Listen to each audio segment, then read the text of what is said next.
goes back to the Labor Department for implementation. The new overtime rule expands the overtime salary threshold to $50,440, allowing 5 million more workers to be covered by overtime laws. American workers are losing billions of dollars a year in wages they're legally entitled to through various forms of wage theft, not paying legally required overtime, forcing workers to work off the clock, misclassifying workers, and stealing tips are just a few of the ways wages are stolen. Ronald Sweat is a school bus driver in suburban Chicago working for Student Transportation of America. With the help of Teamsters Local 777 and Arise Chicago, the drivers have filed a lawsuit seeking $500,000 in allegedly stolen wages. Sweat says the company stole the drivers' wages in several ways. Some people, they work 40 hours and more, and they weren't getting paid time and a half, or just like straight time. And there's a number of things, like in the wintertime, you come in early to clean the snow off your buses, and you're not getting paid for it, fueling the buses. Sweat says the company has what they call an open-door policy to listen to worker issues, but no real action was taken to address those issues. 27,000 Chicago Teachers Union members are deciding whether or not they want to strike April 1st.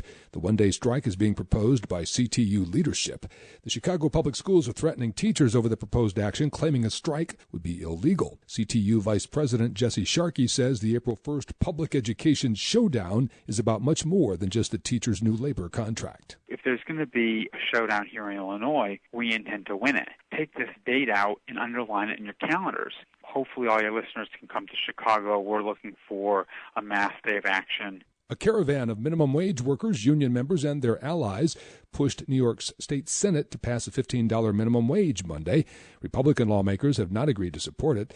Governor Andrew Cuomo and the New York Assembly included that $15 an hour minimum wage in their budget proposal. Among the supporters of the $15 wage are the Long Island Federation of Labor, 32BJ SEIU, New York United Teachers, Long Island Council of Churches, and the Long Island Progressive Coalition. Brought to you by the Association of Flight Attendants, CWA, representing aviation's first responders and last line of defense, charged with the safety, health, and security of the passengers in their care. More information online at afacwa.org. You've been listening to WIN, Workers Independent News. For more information, visit laborradio.org.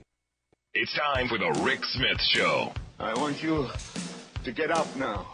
I want all of you to get up out of your chairs.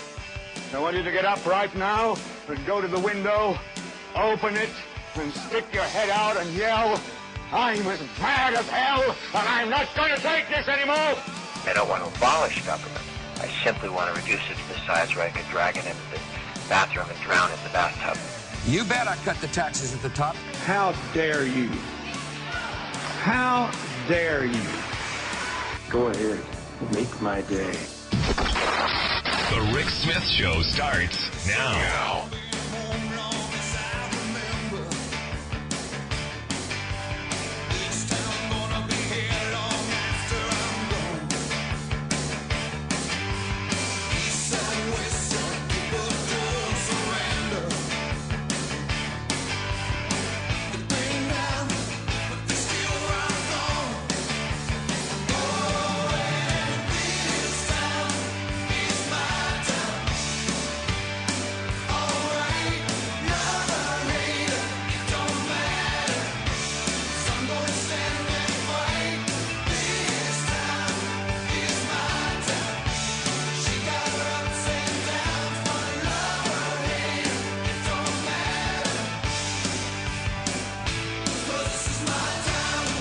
Welcome, brothers, sisters, working class heroes. This is the Rick Smith Show. Thanks for being here. Today on the big program, lots to get to, lots to talk about. SCOTUS.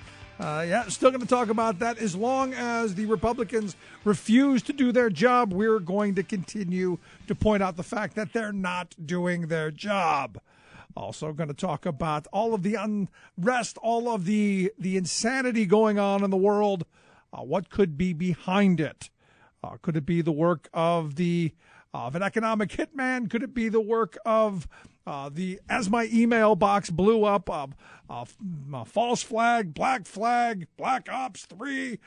Could it be any of these things? Because as you saw this morning and as we woke up to, as a nation, another senseless terrorist attack in Belgium. Another one of these moments of terror to get us to react and really to keep us all in fear. And the scary part of this is Belgium is one of those places where, from the reports that I've read, wholly unprepared to handle this. Why you would choose Belgium, other than it's an easy target, I don't really know. And it's angering and it's frustrating and it's all of those things. And it got me thinking this morning, as I'm reading these horrible reports of something like 150 people injured, something like 40, I think it's like up to 42 now, 43 people who were killed in these 3 explosions. You sit and you look at the rhetoric coming out of our political candidates, and look, you get the feeling that we're ramping up to something very dangerous. And that's, that's part of the thing that's scary to me is as we continue this heated rhetoric, and look, the Republican candidates are saying what average, everyday working class folks are kind of saying to each other. I look at the Scott Baio endorsement of Donald Trump. He talks like I do.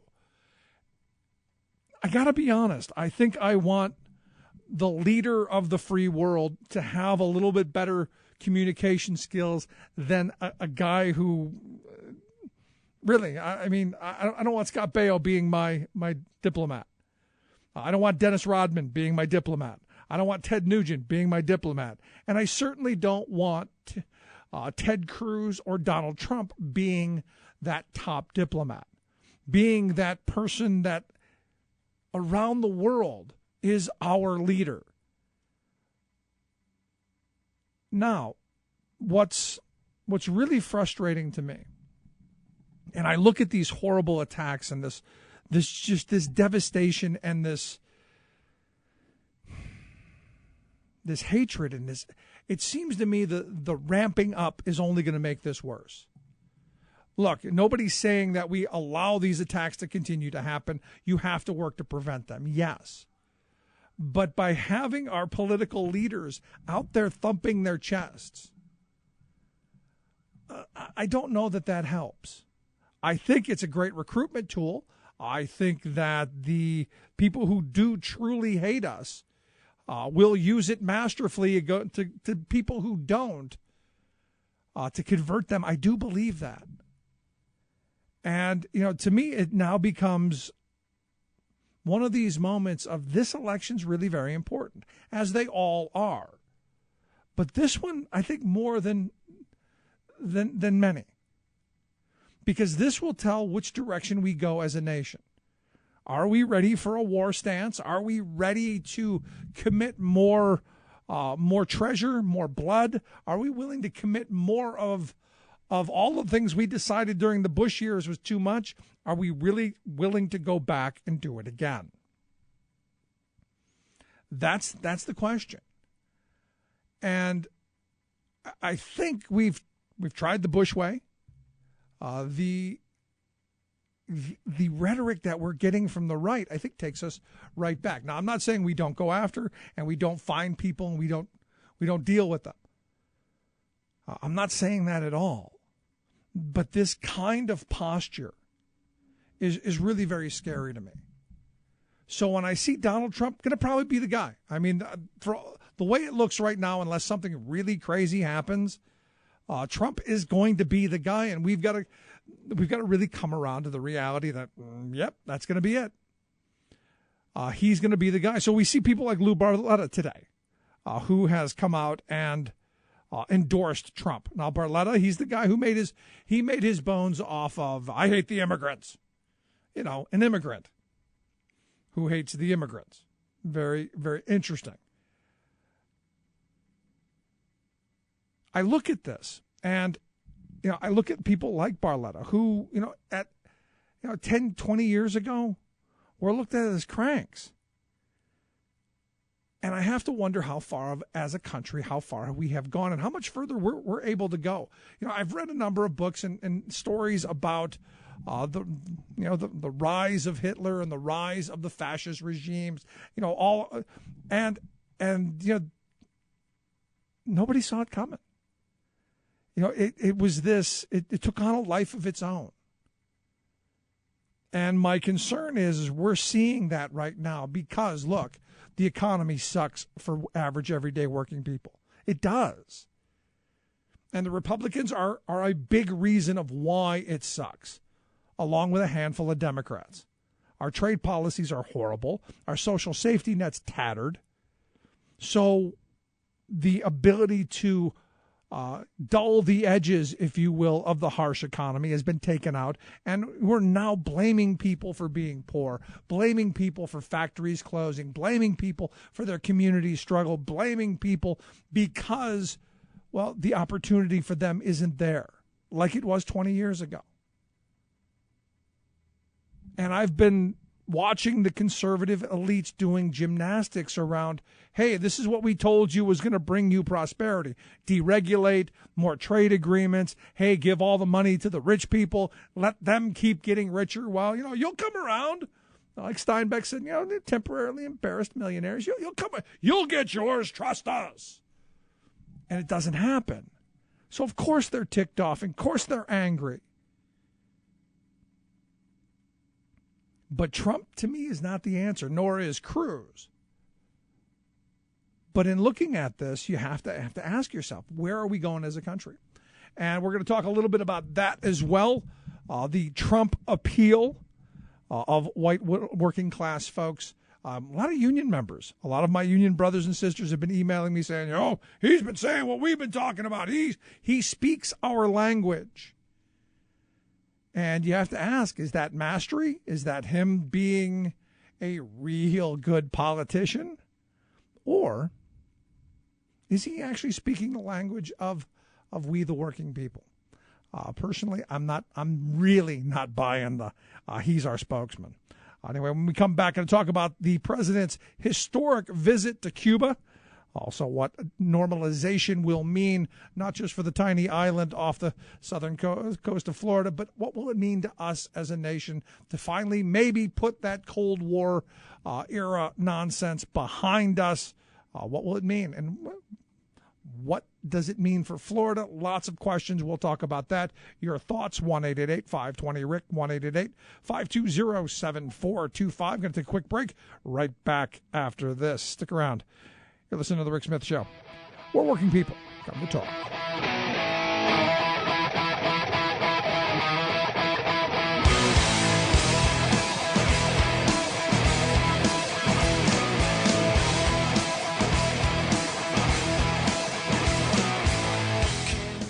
I'm Rick Smith, and this is Labor History in 2. On this day in labor history, the year was 1941. That was the day that the generators began to operate at one of the most massive construction projects ever built, the Grand Coulee Dam. The dam generates hydropower from the Columbia River in Washington state. The completed structure is the largest concrete dam in the world. It's 550 feet tall at its highest point and only 57 feet shy of being a mile wide. The dam is a massive 450 feet thick at its base, tapering to 30 feet at the top. It contains nearly 3 times the concrete of the famed Hoover Dam. 8,000 people attended the opening ceremony. They were led in a parade by the Grand Coulee High School marching band. But not everyone celebrated the dam. The project submerged fishing sites and burial grounds sacred to Native Americans. One area it submerged was Kettle Falls, a place where Native Americans are thought to have fished for 7,000 years. The project also took its toll on its workers. 77 men died while building the dam. One was Gerald Cobble, a 32-year-old worker who was struck and killed by a heavy steel bucket. During the tough times of the Great Depression, men had flocked to Washington in hopes of landing a job. Thousands found work on the project. The workers labored by shifts around the clock to construct the massive foundation. The Cooley Dam became known as the biggest thing on earth and inspired this song by Woody Guthrie. Well, the world has 7 wonders. Like what you hear? Check out more at laborhistoryin2.com. Towers, I guess you know them well. But now the greatest wonder is in Uncle Sam's fair land. It's that King Columbia River and the big Grand Coulee Dam. This is the Media Matters Minute, and I'm Cristiano Lima. On 3 of this week's Sunday shows, Senate Majority Leader Mitch McConnell reaffirmed Senate Republicans' refusal to hold hearings on Judge Merrick Garland's nomination to the Supreme Court. Listen to McConnell cite what he calls the, quote, Biden rule as precedent for Senate Republicans' obstruction. And what we are using is the Biden rule.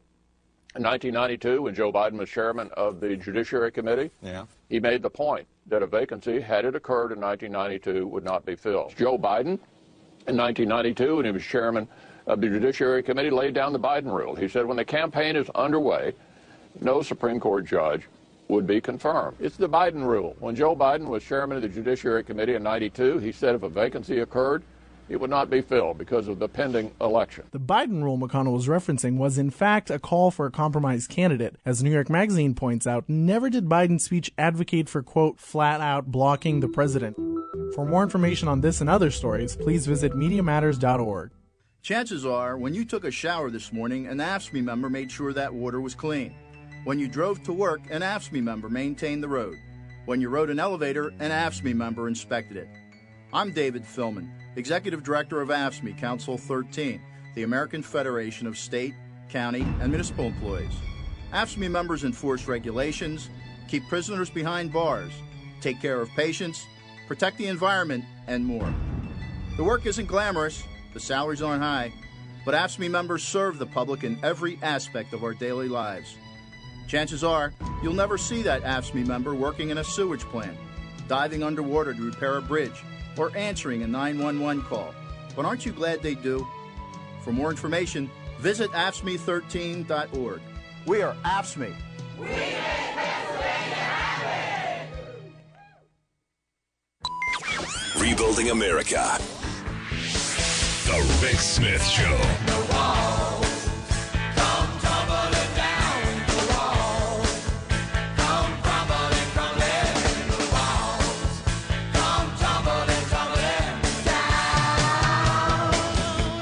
Back to the Rick Smith Show. Check out the website, thericksmithshow.com. The president today in Cuba said it's time to lift the embargo. He went on to say, but even if we lifted the embargo tomorrow, Cubans would not realize their potential without continued change here in Cuba. And what's interesting to me, as we're tearing down that wall, we've got Republican candidates saying we need to build other ones. It just seems kind of strange to me. But here to talk a little bit about the president's visit to Cuba, I've asked Sujatha Fernandez. She's a professor of sociology at Queens College and the Graduate Center, City University of New York. She's also a contributor at The Nation and the author of a book, Cuba Represent. Sujatha, thanks for taking time for us. Thanks for having me on the show. So is this a good thing in your view, the president going down to Cuba and really, for the first time in my lifetime, talking to people in Cuba? Yes, I think it's a great thing. I think this is a historic moment. In his speech today, he said things that we've never heard any other government talk about, especially in the context of Cuba, from slavery and the way that slavery is the foundation of the U.S. nation, and Cuba, to talking about praising the achievements of the Cuban Revolution, and extending a hand of dialogue while respecting the Cuban system. And I think all of those things are things to be optimistic about. Yeah, but the key word there being respect, and something I don't think we have much of these days. That's right. That's right. So what's I called this a couple of years ago because I have friends who live down in Florida who said, they've been building ports, they've been building like crazy in Cuba. This isn't just something that popped up overnight, is it? Well, it's not. It's something that there has been a great deal of movement towards over a long period of time. There are a lot of people both in the United States who now believe that this is an archaic policy, that it doesn't make any sense and that it needs to change. And those are people from across the political spectrum. And there is a lot of pressure for change to happen in U.S.-Cuba relations. And I think that, Obama sort of came along at the right moment and has now spearheaded this change that people are looking for. So how is it going to change for the people of Cuba? Because I understand a very poor country. How's it going to change their lives, or will the change be for the better? Well, that's a big question, and I'm not sure that Cubans necessarily agree on whether this change will be for the better. In an earlier Nation piece a month ago, I wrote that Cubans are fairly divided generationally over this question, that a lot of young Cubans, particularly, who don't have a lot of employment opportunities in Cuba right now, who feel fairly stifled by, just the lack of opportunity, are really looking towards, these openings with the United States as hopefully providing more options for them in Cuba so they don't have to migrate. There's a lot of migration out of Cuba for the younger generation, and they're very optimistic about these changes.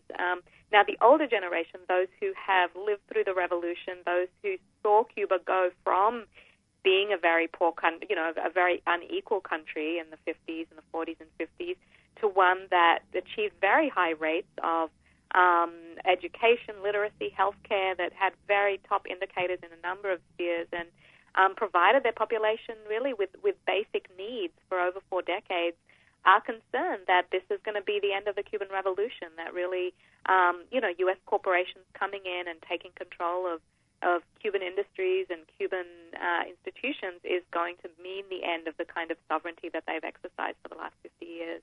Yeah, I would say that, the people who have gotten educations there, because as I understand, Cuba actually trades doctors for oil with Venezuela, which always kind of struck me as, wow, I mean, you're exporting your knowledge base because you have so much of it. Yeah, and I mean, actually, doctors and the work that doctors do overseas is one of the highest, the biggest forms of income for the Cuban government. Tourism has also been a big form of income, but these doctors who receive excellent training within Cuba, they have an excellent system of medical training, and very people from all kinds of social backgrounds can access a free medical education, and then those doctors themselves are a tremendous resource for Cuba, an export resource, interestingly enough. So let me ask you this. I mean, because you said, generationally, the people of Cuba, the older folks not in favor of it, the younger people want it. Do you find the same dynamic here in the United States? In relation to to normalizing relations with Cuba, I find that most of my older friends are dead set against it. We've always had an embargo; it should stay that way. But the younger people going, I don't even know why we have an embargo with them. Well, I think it's a little different here because it's so much more heterogeneous, right? I mean, you have Cuban Americans who are divided by generation, those who also, experienced the revolution, left as exiles, many hardliners who are very against the Castro government, versus the younger generation who don't have those same kind of prejudices and who are not so, don't feel as strongly as the older generation. I think that's different to say the average, sort of American person who, a non-Cuban American who, I'm not really sure that we would see a generational difference among those who are not Cuban, but maybe more so among those who are. Yeah, I mean, in my own experience with talking with people, it's been people my age, a little bit older, seem to be more hesitant. The younger generation going, I don't know, even know why we're doing it. We should be able to at least go play on the beaches.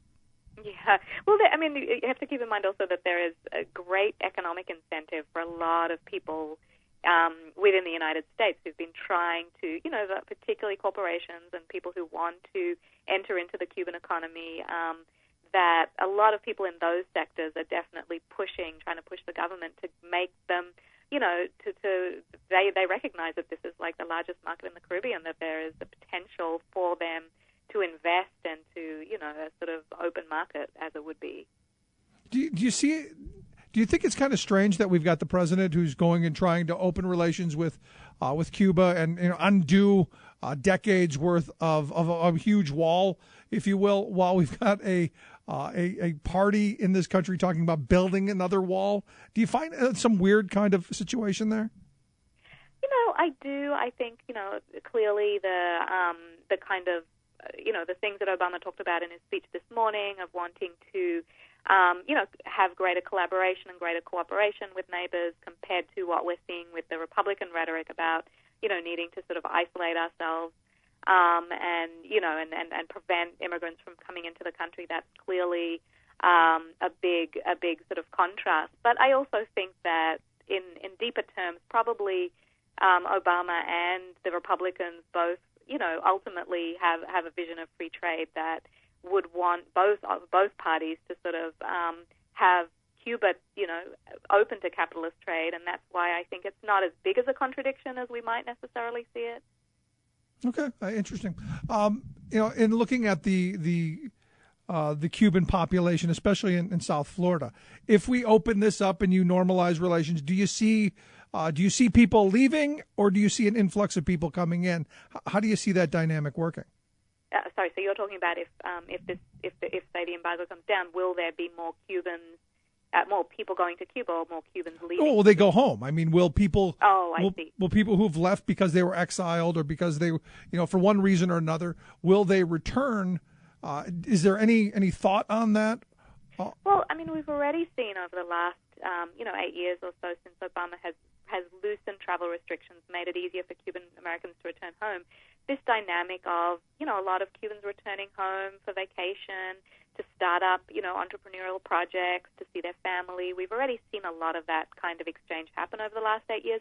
I don't think that many Cubans will return without economic opportunity. And that's really, I mean, most of the migration that's happened in the recent period has not been necessarily sort of a political reasons, people leaving because of lack of freedom or whatever, but it's been because people find it hard to make a living in Cuba and they need the economic opportunity. And I don't think they would return unless there was an ability for them to actually have a way of, making money, supporting their families. And it's hard to say whether that will actually happen with these reforms, with changes. Let me ask you a last line of questioning I've got for you then, because in looking at, I understand Cuba has a fairly unique telecommunications infrastructure, and, they've got other business opportunities, I'm sure, as you pointed out, our multinationals would love to get their hands on. But can you talk a little bit about the infrastructure there? So, I mean, right now, the Cuban internet telecommunication structure comes from a fiber optic cable provided by Venezuela, and that was provided in the year 2011. It's not, definitely not a very strong infrastructure, and that's partly because of the history of the collapse of the Soviet Union left Cuba with very few resources and no money really to invest in things like developing a strong internet infrastructure.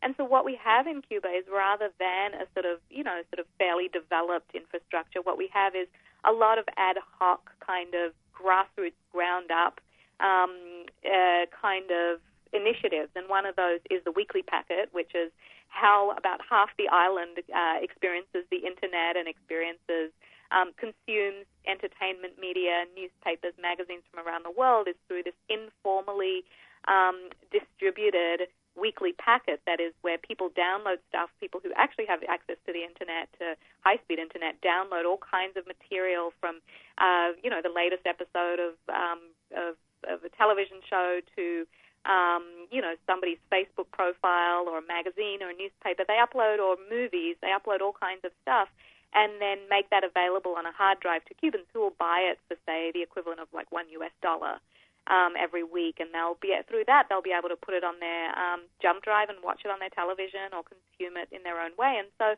even despite not having much internet infrastructure, there have been all kinds of different forms of consuming information that have sprung up in Cuba that I think will be the basis of whatever is going to evolve there, because this has become so much a part of everyday practice.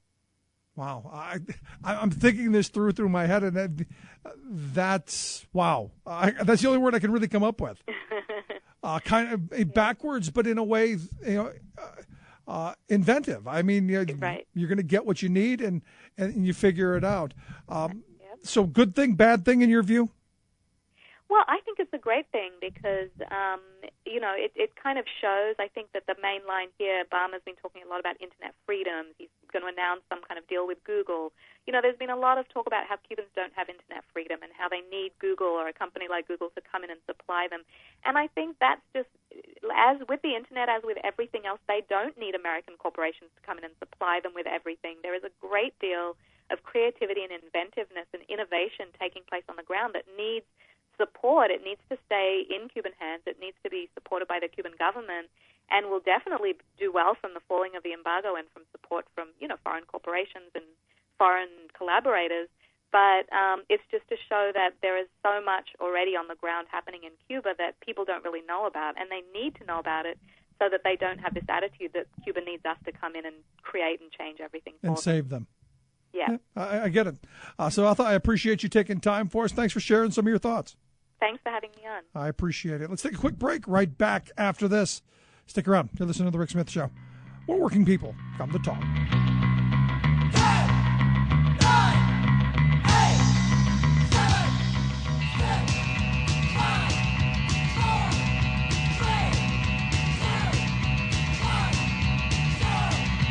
The Rick Smith Show.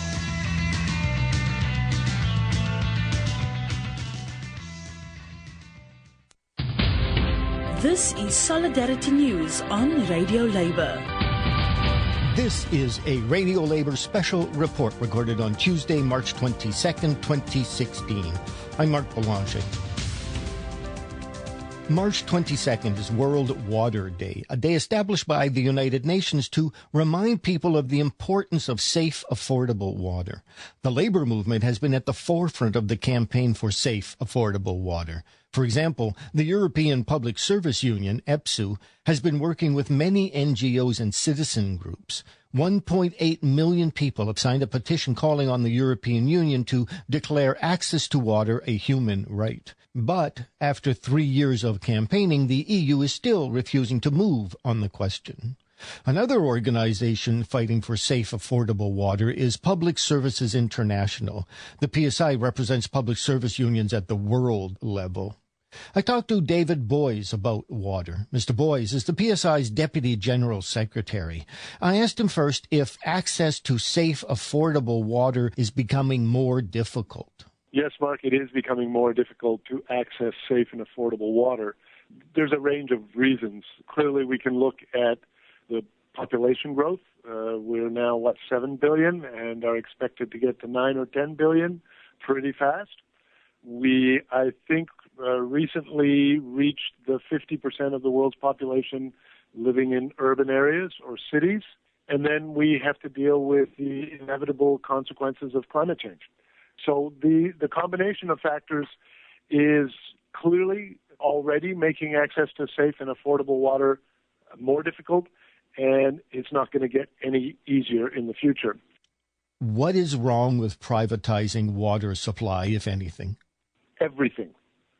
Everything is wrong with privatizing the management of water and sanitation systems. Look, the first reality is we've got to be clear that market actors and market dynamics, which means the private for-profit, must maximize profits.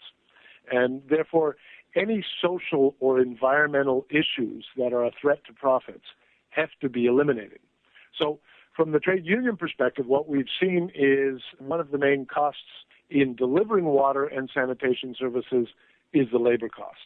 So what happens is, good, decent jobs which pay living wages and might even have a pension, they're outsourced. They're made precarious. So, that is at the narrowest level of what's the problem with privatizing water. But because you don't have the choice of whether you're going to drink water or use water in your household today, and because you typically only have one network system, once the private sector gets a hold of that monopoly, then the options for abusing a monopoly position are huge. And we've just seen far too many examples of these distortions, whether it's raising the tariffs, whether it's promising to make investments and then not making them, whether it's deciding that the poor settlements or the poor neighborhoods don't deserve good water. There's a whole range of considerations that come in when your number one priority is not services to the citizens, services to the residents, protecting the ecosystem, ensuring sustainability of supply. When those aren't your priorities, but profit is, and when Wall Street and the rest of the financial machinery puts pressure on you for those profits day in, day out, then you've got structural problems. Do you have any examples of municipalities which have taken back their water supply operations from private contractors? We have many examples of cities deciding to take back their water from the privateers. In Canada, you can go look over at Hamilton, what happened there. If you're going a little bit further south, you can look at Atlanta. If you come over to Europe, you can look at Paris, you can look at Berlin. In Latin America, one of the biggest is Buenos Aires. You even have in Africa and Tanzania. There have now been, we've counted up to more than 250 remunicipalizations. And that's it. International labor news you can use. Follow us on Twitter at Radio Labor. I'm Mark Boulanger. Thank you for listening. And remember, it's all about global solidarity.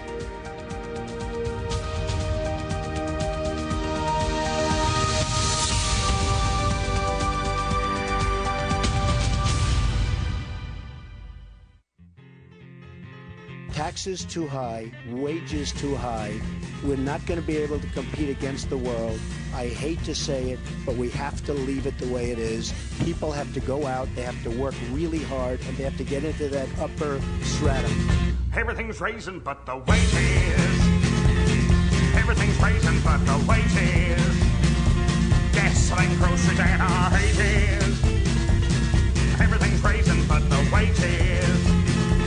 Welcome back to The Rick Smith Show. Check out the website, thericksmithshow.com. So, interesting story. Interesting new report out from the Cornell University. Researchers there have come up with some interesting little tidbit.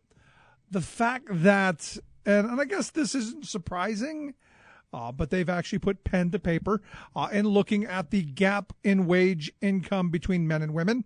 And, it had always been that, women do, the kind of jobs that pay less, and it's just what it is. It's service sector. It's, it's wiping people's nose and other places. And men do high valued jobs. And that's always been kind of the rhetoric, right? Well, this new research really, I guess, can't leave you anywhere other than, as a society, we just don't value the work women do. Because as they've pointed out, that women right now are better educated than men, have nearly as much work experience, and are now pursuing those high-paying careers. So that idea that, they just do different things, that argument there doesn't really hold water because, not as many women are going into teaching and social work. So what did they find? Well, this new study from the researchers there at Cornell have come up with, the difference between the occupations and industries that men and women are going to become. It is the largest single reason for it, accounting about half. But also, they find that when women go into a field, into an industry, into a career path in great numbers, the pay actually goes down. So as women come to it, be it whatever that is, the wages actually go down. And my first thought was, so women are driving men's wages down. And I know my wife will smack me. But what's gone on, and I guess the only logical conclusion you can come to is we just don't value the work that women do. And that's sad. But, you look at this study, and they very clearly, when women moved into occupations, it says in large numbers, those jobs began to pay less, even controlling for education, work experience, skills, race, and geography. It also says that there was substantial evidence of employers placing lower value on the work done by women. Now, they did a look back through the census data of from 1950 to 2000, and they looked at the median income for various jobs, like a ticket taker, for instance, a ticket agent, which was mainly a male-dominated field, and has now moved to a more female-dominated field. That the wages over that time period when the shift happened dropped by 43%. They also looked at when women became designers, and you saw them getting into interior design and clothing design and all these other things. When women moved into large numbers into that industry, wages fell by 34 points, they said. Housekeepers, I don't ever remember men being housekeepers, but they threw this out there saying that wages fell 21%. Biologists, for the higher end academics, their wages fell by 18%. They looked at the highest paying top 30 jobs, things like, chief executive, things like architecture, things like computer engineer. They found 26 of them are quote unquote male dominated, the higher end. At the lower end, the 30 lowest paying jobs like food service, housekeeper, child worker, there are 23 female dominated categories there. And when you look at this, you're just kind of scratching your head going, what's going on? And the last line that I came to in the article gave me a little bit of hope going, I've always said that women should be joining unions in droves, that if you want equal pay, if you want equality, if you want the ability to have some dignity and respect, you've got to organize and come together and really hold the employer accountable. The article says women overall obtain more education than men and have almost as much work experience. Women moved from clerical to managerial jobs and became slightly more likely than men to be union members.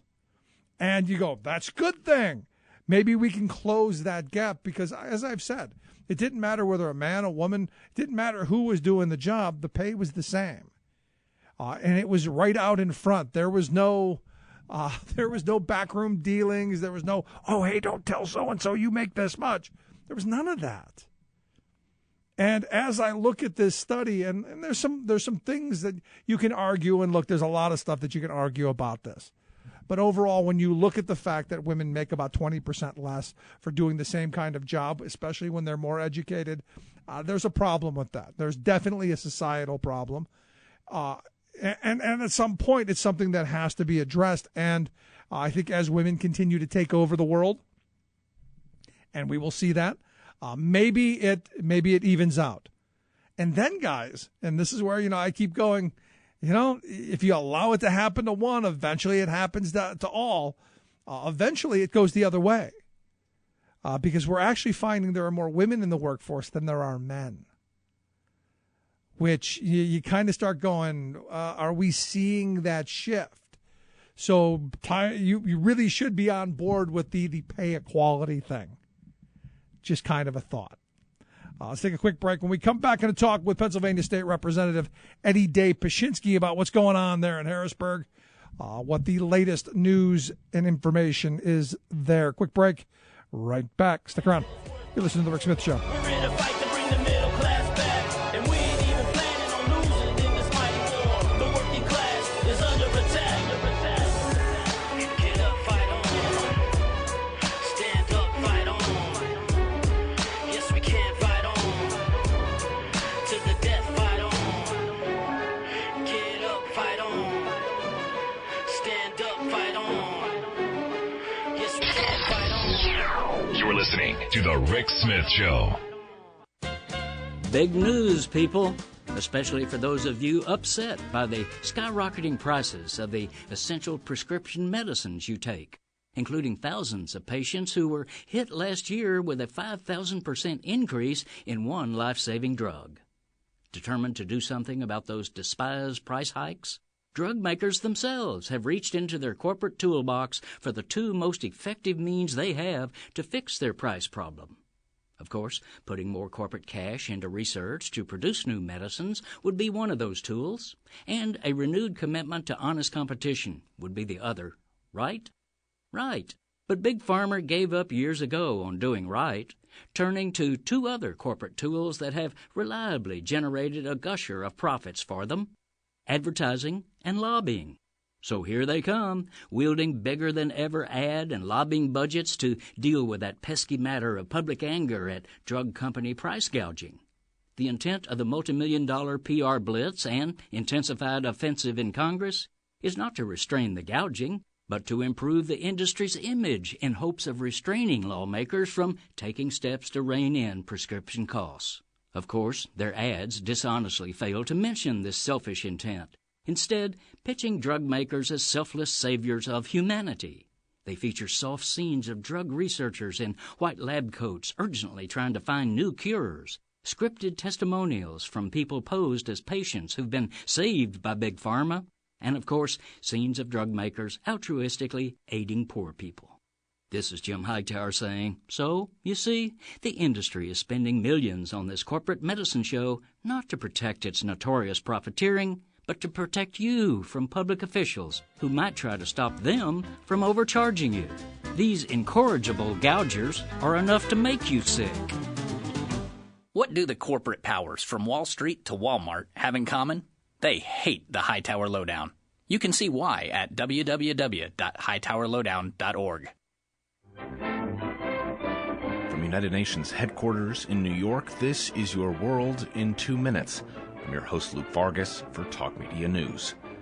President Obama and Cuban President Raul Castro held a historic joint press conference in Havana on Monday.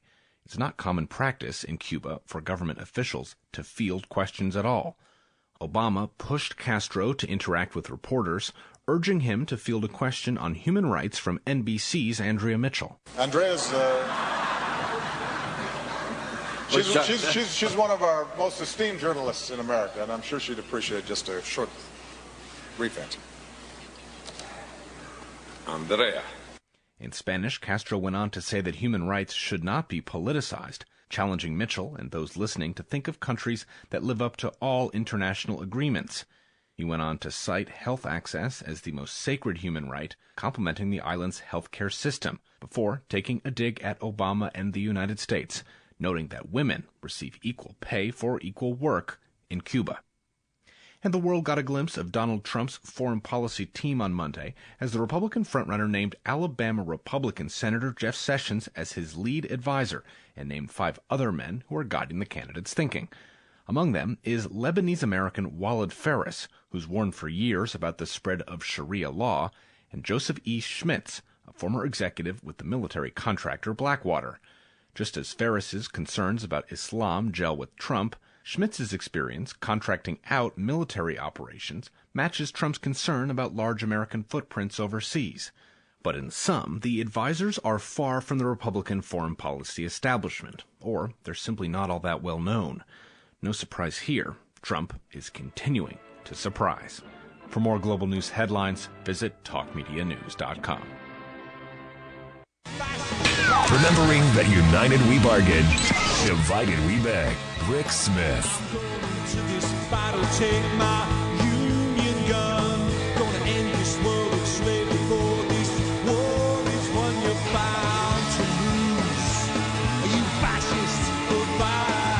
Welcome back to the Rick Smith Show.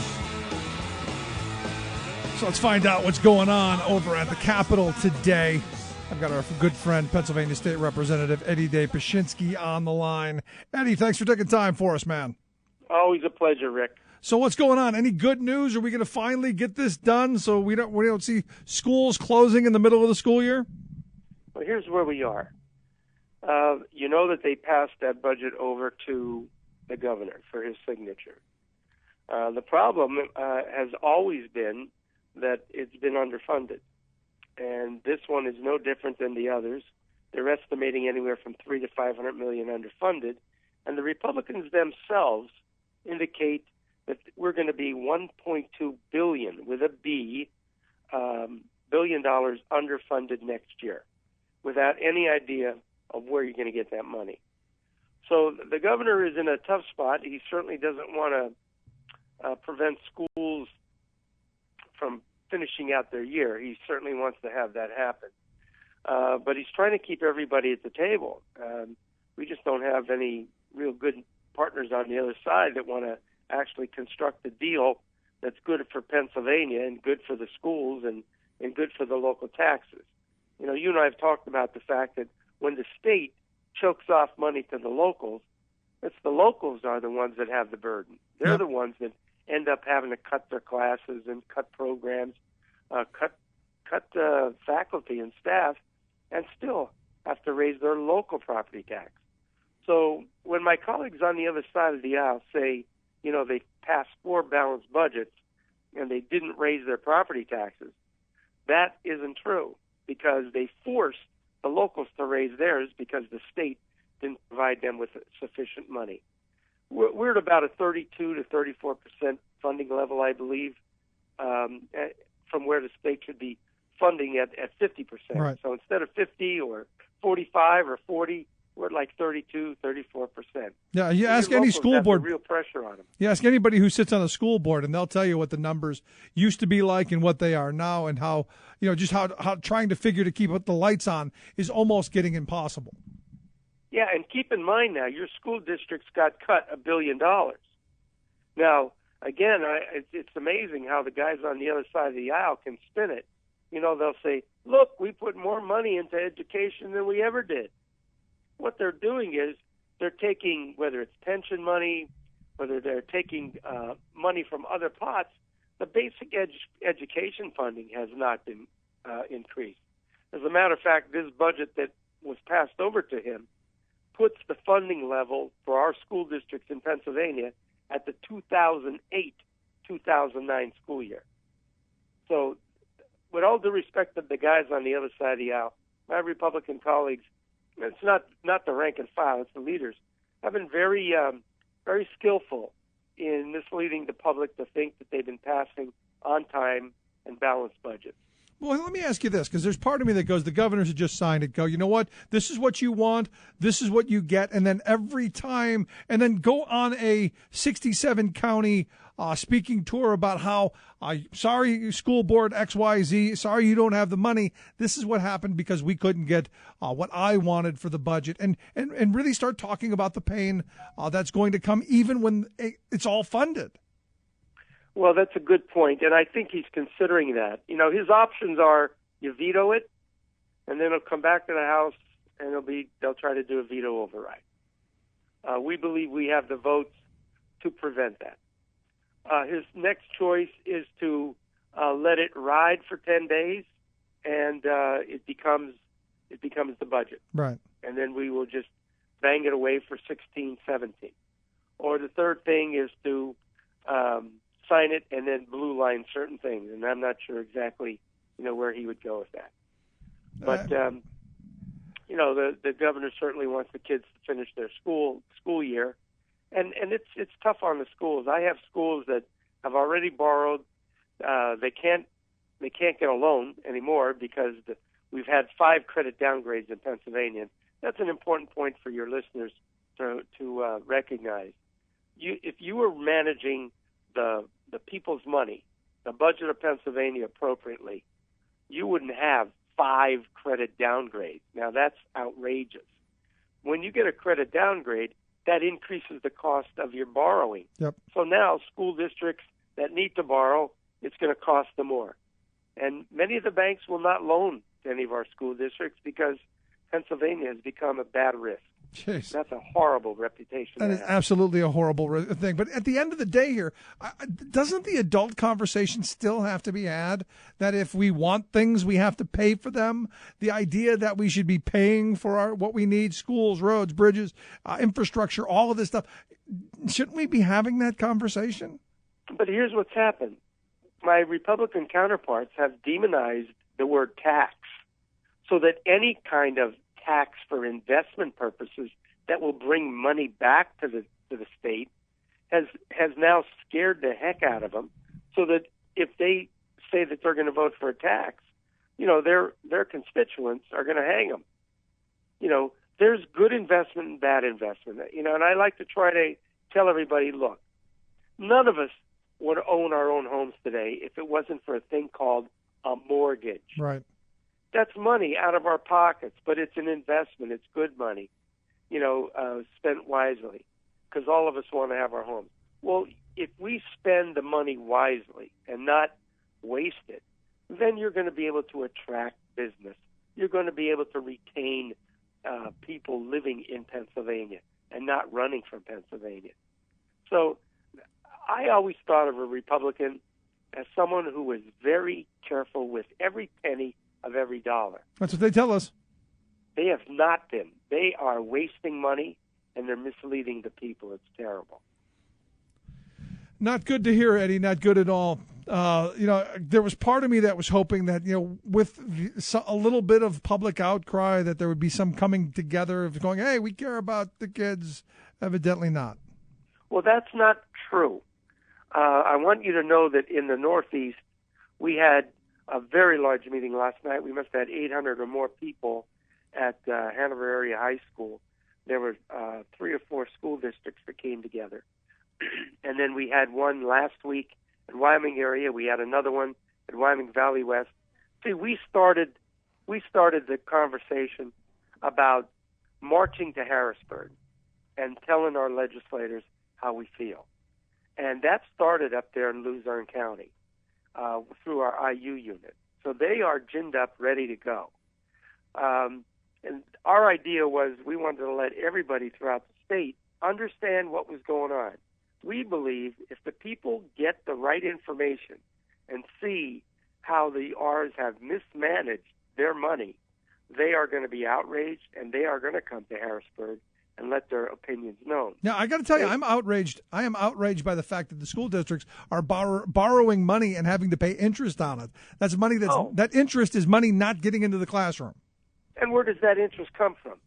It comes from our tax dollar. Taxpayers anyway. Absolutely. So instead of putting the money in the classroom or to the athletic field or into the arts program, now you're going to be paying a bank more interest. It's nuts. Just nuts. Nothing against bankers, but, that money could be used far more wisely. So I got a couple of minutes left. Anything positive coming out of Harrisburg? I mean, I saw that the pot legislation passed. About time on that.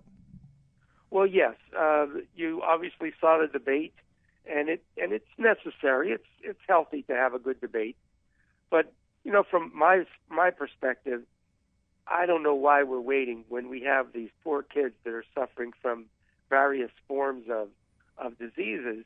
That it's been proven the oil, the liquid that's prescribed by a physician does help many of these kids. And it has helped many of our soldiers. So right now it's pretty highly regulated the way it was passed. And I think it's over in the Senate now. The Senate might make a few changes to it, maybe some technical changes. But the bottom line is it needs to be presented here in Pennsylvania, to take care of those people, those children, those soldiers, anybody that has the ailments that the liquid form of cannabis will help. The reality is we've got we've got medical heroin. Why we don't have medical pot is just dumb. Well, there's some talk about the idea that the pharmaceuticals, may lose some money on this, and the idea that there's been too much prescribing of Oxycodone, Oxycontin, which is very addictive. So the arguments have been widespread. As you can see, the majority of the legislators said, look, enough's enough. Enough's been said. Let's try to help these folks out that have these ailments, and let's monitor it very carefully and make sure it's controlled. Got a minute left. Anything positive you see coming up? What should we expect in the coming days? Well, we're just waiting on the governor, to be honest with you.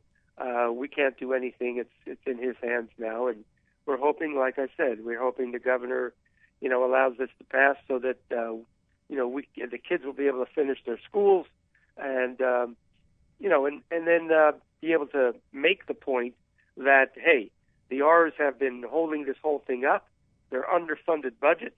They're going to be the whole next year $1.2 billion, and we better get our act together. So get your saddlebags on and come to Harrisburg and let your legislators know that you're not happy. Yeah, so the positive thing is we might get people involved back in the legislative process and the election process.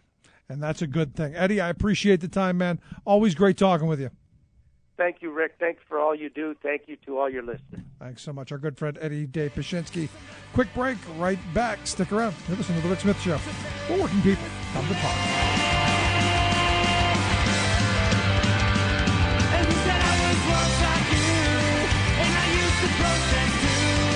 But the powers that be are too great, so walk away from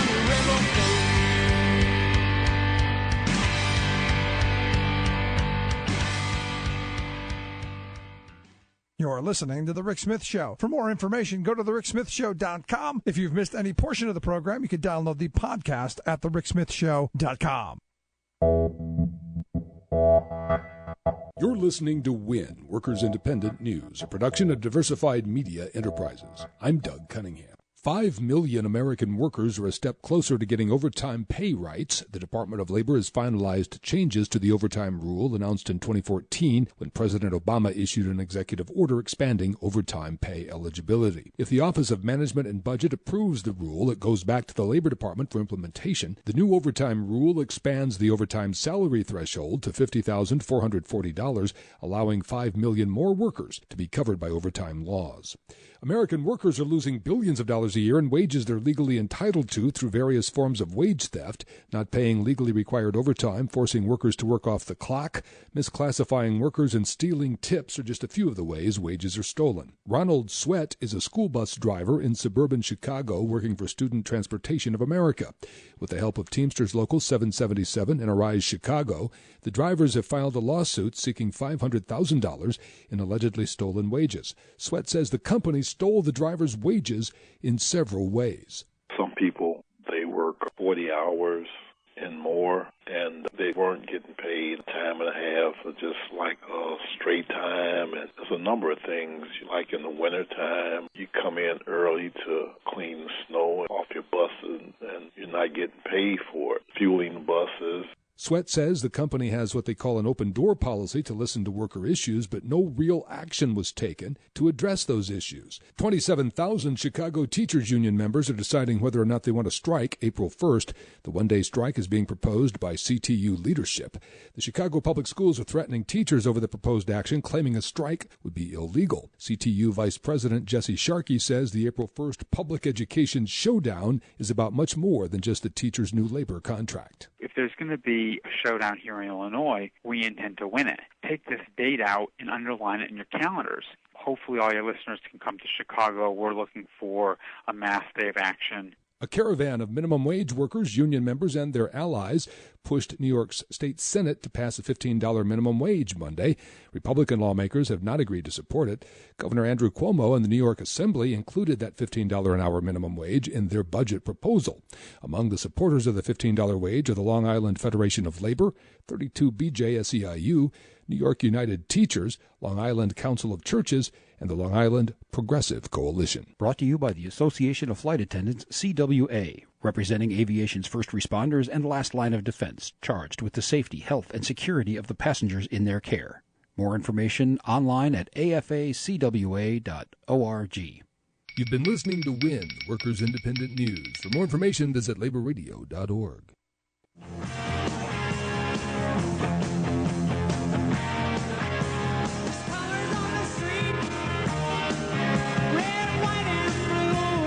Welcome back to The Rick Smith Show.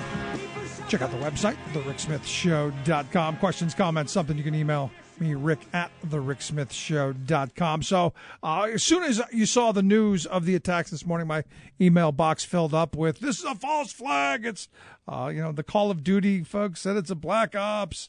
I had a few throwing out the black flag, which I guess is a combination of the two. And the question I have is, when you start seeing things destabilizing and fear in the air, are people more pliable?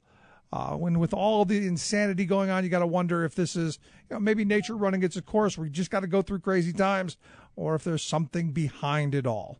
And in the end, I guess you have to follow the money, which I think is a great opportunity to talk with John Perkins about his new book, The New Confessions of an Economic Hitman. John, thanks for taking time for us. It's great to be with you, Rick. Thanks for having me on your show. I look at, the attacks today. You see all of this kind of insanity going on, and you get this feeling that something's horribly, horribly wrong, John. Well, yeah, there is something horribly, horribly wrong. We're living in a world with a failed economic system, and I'm not justifying these acts of terror by any means, but I think we all need to really look at what kind of a global economy we've created. It's a failure to many people, and including everybody. Basically, we've created what I call a death economy that's based on fear and debt, militarization, and the destruction of the world's resources. And it's causing these terrible situations of these waves of immigrants, desperation around the world. We really need to look at how we change the system, because it is a systemic problem. And, these acts of terror are outrageous. There's no question. It's just absurd and outrageous. But we really need to look at what is it going to take to turn things around on a global level. Yeah. I look at what's going on in Latin America, and Latin America is kind of that bellwether for me, where you see these wild swings from one side to the other, because it is a destabilized region. And, since the last time we talked about your book a couple of years back, it got me thinking about how things really change those regions, and people like you or how you used to do things that would cause this kind of destabilization. It's true. Destabilization often works to the advantage of big corporations. The threat of instability, the threat of war, not to mention just outright war, brings in a lot of money to what we call the military-industrial complex. And, we don't actually have to have war. It's just the threat of war does that. But you look at someone like Donald Trump, who's out there thumping the chest, and we've got this kind of, and I feel like we're ramping up with the rhetoric that could eventually lead us into, if not war, but at least the war talk. Yeah, and Donald Trump certainly glorifies that and tries to take advantage of it, exploits the fear that's in the world, the sense of powerlessness. I think what's very significant about this presidential campaign is that you've got somebody that's as far left as we've ever had anyone, I think, in Sanders, and you've got someone else who's very extreme, not just on the right, not just a leftist, but he's a demagogue, Trump, and they're both very popular. And really what that's telling us is that there's a lot of very dissatisfied people who feel powerless, people who don't know where to turn. So the far left and the far right are both coming from a sense of desperation as they look at very different ways to solve that desperation, to get out from under the desperation. But the underlying feeling there for both sides and everything in between is a sense of desperation and powerlessness. And how do we regain that sense of empowerment that my grandparents' generation had? I mean, I look at the fact that we used to be able to outvote the wealth class because we outprocreated them. But now it seems our elections and our campaigns are all about how much money you can raise, not about how many voters you can bring in anymore. Absolutely, Rick. I think that's the most important thing to recognize, is that we are not really a democracy anymore. We're really a moneyed oligarchy that our elections our political system is basically under the thumb of the very wealthy. So even if somebody who doesn't take any money from corporations, and apparently Trump is not doing that, and Sanders isn't doing that, even if one of these people gets elected, they will still be surrounded by politicians and lobbyists who are totally beholden to big corporations who finance their campaigns and offer them extremely lucrative consulting jobs if they lose their elections or if they decide not to run. Right. So big money calls the shot. And that was the case, when I was an economic hitman, we used this system in the developing world. But it's really come home to roost now that cancer that I was spreading in the developing world has now spread to the United States, Canada, Europe, the rest of the world. And we need to understand that. That's the first thing. But also to understand that this is not the ultimate system. We can change this. We've created this economic system that's based on a tenet that was proposed by the Nobel Prize winner of 1976 in economics, Milton Friedman, who said the only responsibility of business is to maximize profits. That was a pretty radical statement at the time. It's not what I'd been taught in business school in the late 60s. And it may have worked for a while when there was a shortage of capital and we seemed to think there was an abundance of resources and of the environment to absorb all of our garbage. But we've now learned that that's no longer the case. So we need to change that. Yeah, one of the things that I talk about quite often is, I'm kind of hard on President Obama, but as I've told some of my friends, I'm not really hard on him, because you don't know what happens when you walk into that room and you've got these titans of these multinational corporations telling you we'll collapse your economy, or the story that you told me the last time we talked, someone walking in with a bag of cash or a bullet. Yeah, and I think it's important for the American public to understand that the President of the United States may be important symbolically, but really has very limited powers. We used to say that one of the powers the President had was to appoint a Supreme Court justice if one died, but that's been brought into a serious question right now. And, I believe that Obama probably had the best of intentions. He's probably a man of integrity. I don't know him personally, but I suspect that. But as you said, once you're in that Oval Office, you recognize you read the Riot Act right off the beginning, if not before, and you realize that you have very, very limited powers. You better play the game, or you're not going to get anywhere, and you may be taken out by a vicious rumor, if not a bullet. It's insane. You listen to the Rick Smith Show here with John Perkins. The new book, The New Confessions of an Economic Hitman. We've got a link at thericksmithshow.com, or just go to johnperkins.org. We've got a link there as well at the website. When you look at our country, I'm fearful for what my children are going to inherit in the coming years because of the money that has controlled so much of what I grew up believing was ours, the commons, our nation. Are you concerned for the future? And I guess that's kind of a dumb question, but are you really concerned for the future of this country? Well, yeah, I'd have to be a fool not to be. I'm concerned for the future of the world. I have an 8-year-old grandson as well as a 33-year-old daughter, and I'm concerned for both of them, particularly my grandson at this point. We've really created a failed global economic system. Just one of many statistics to indicate that is that less than 5% of us live in the United States and consume about 30% of the world's resources, while half the world is living in misery, starving, or on the verge of starvation. That's not a model. China can't repeat it.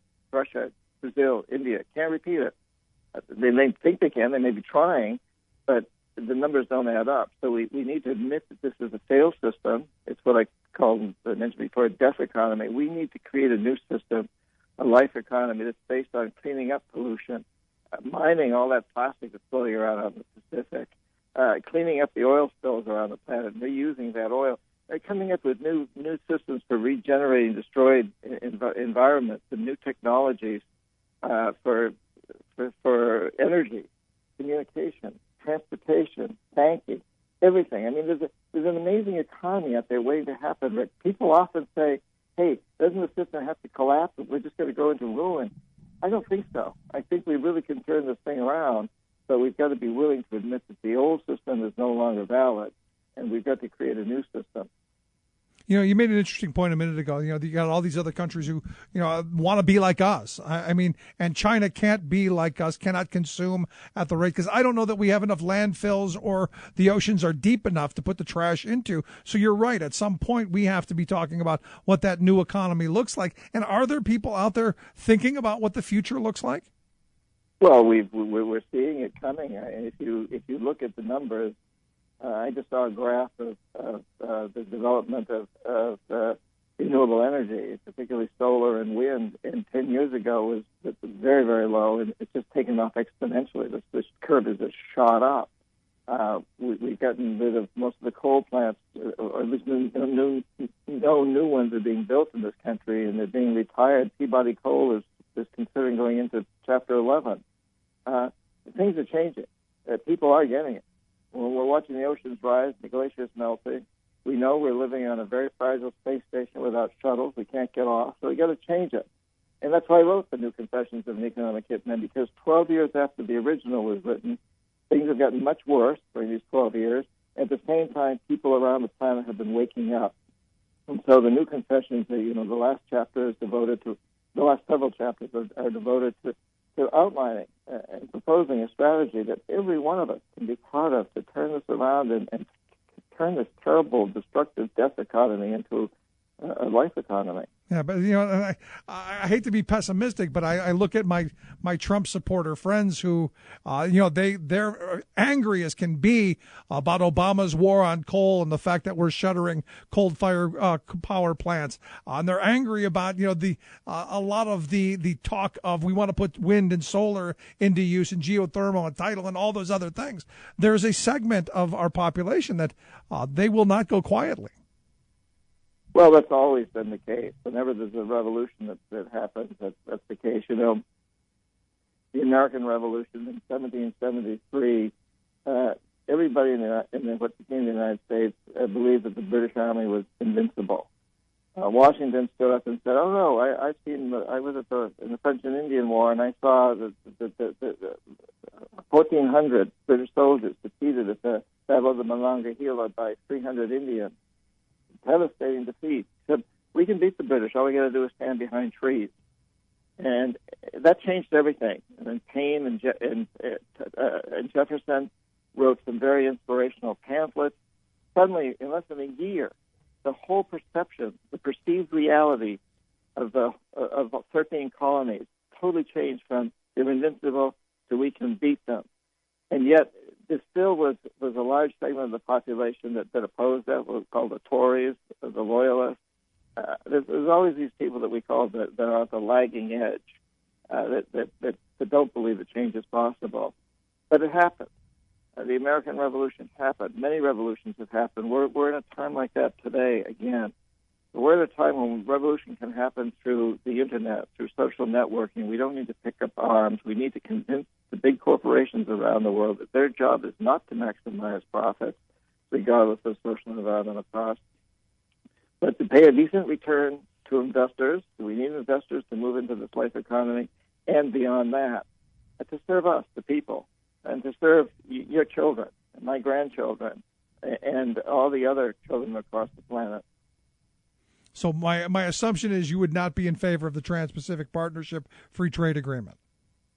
Absolutely opposed to both of those free trade agreements, because they're not about free trade at all. We've seen what happened with NAFTA and CAFTA and how that's destroyed the economies of Central America and Mexico.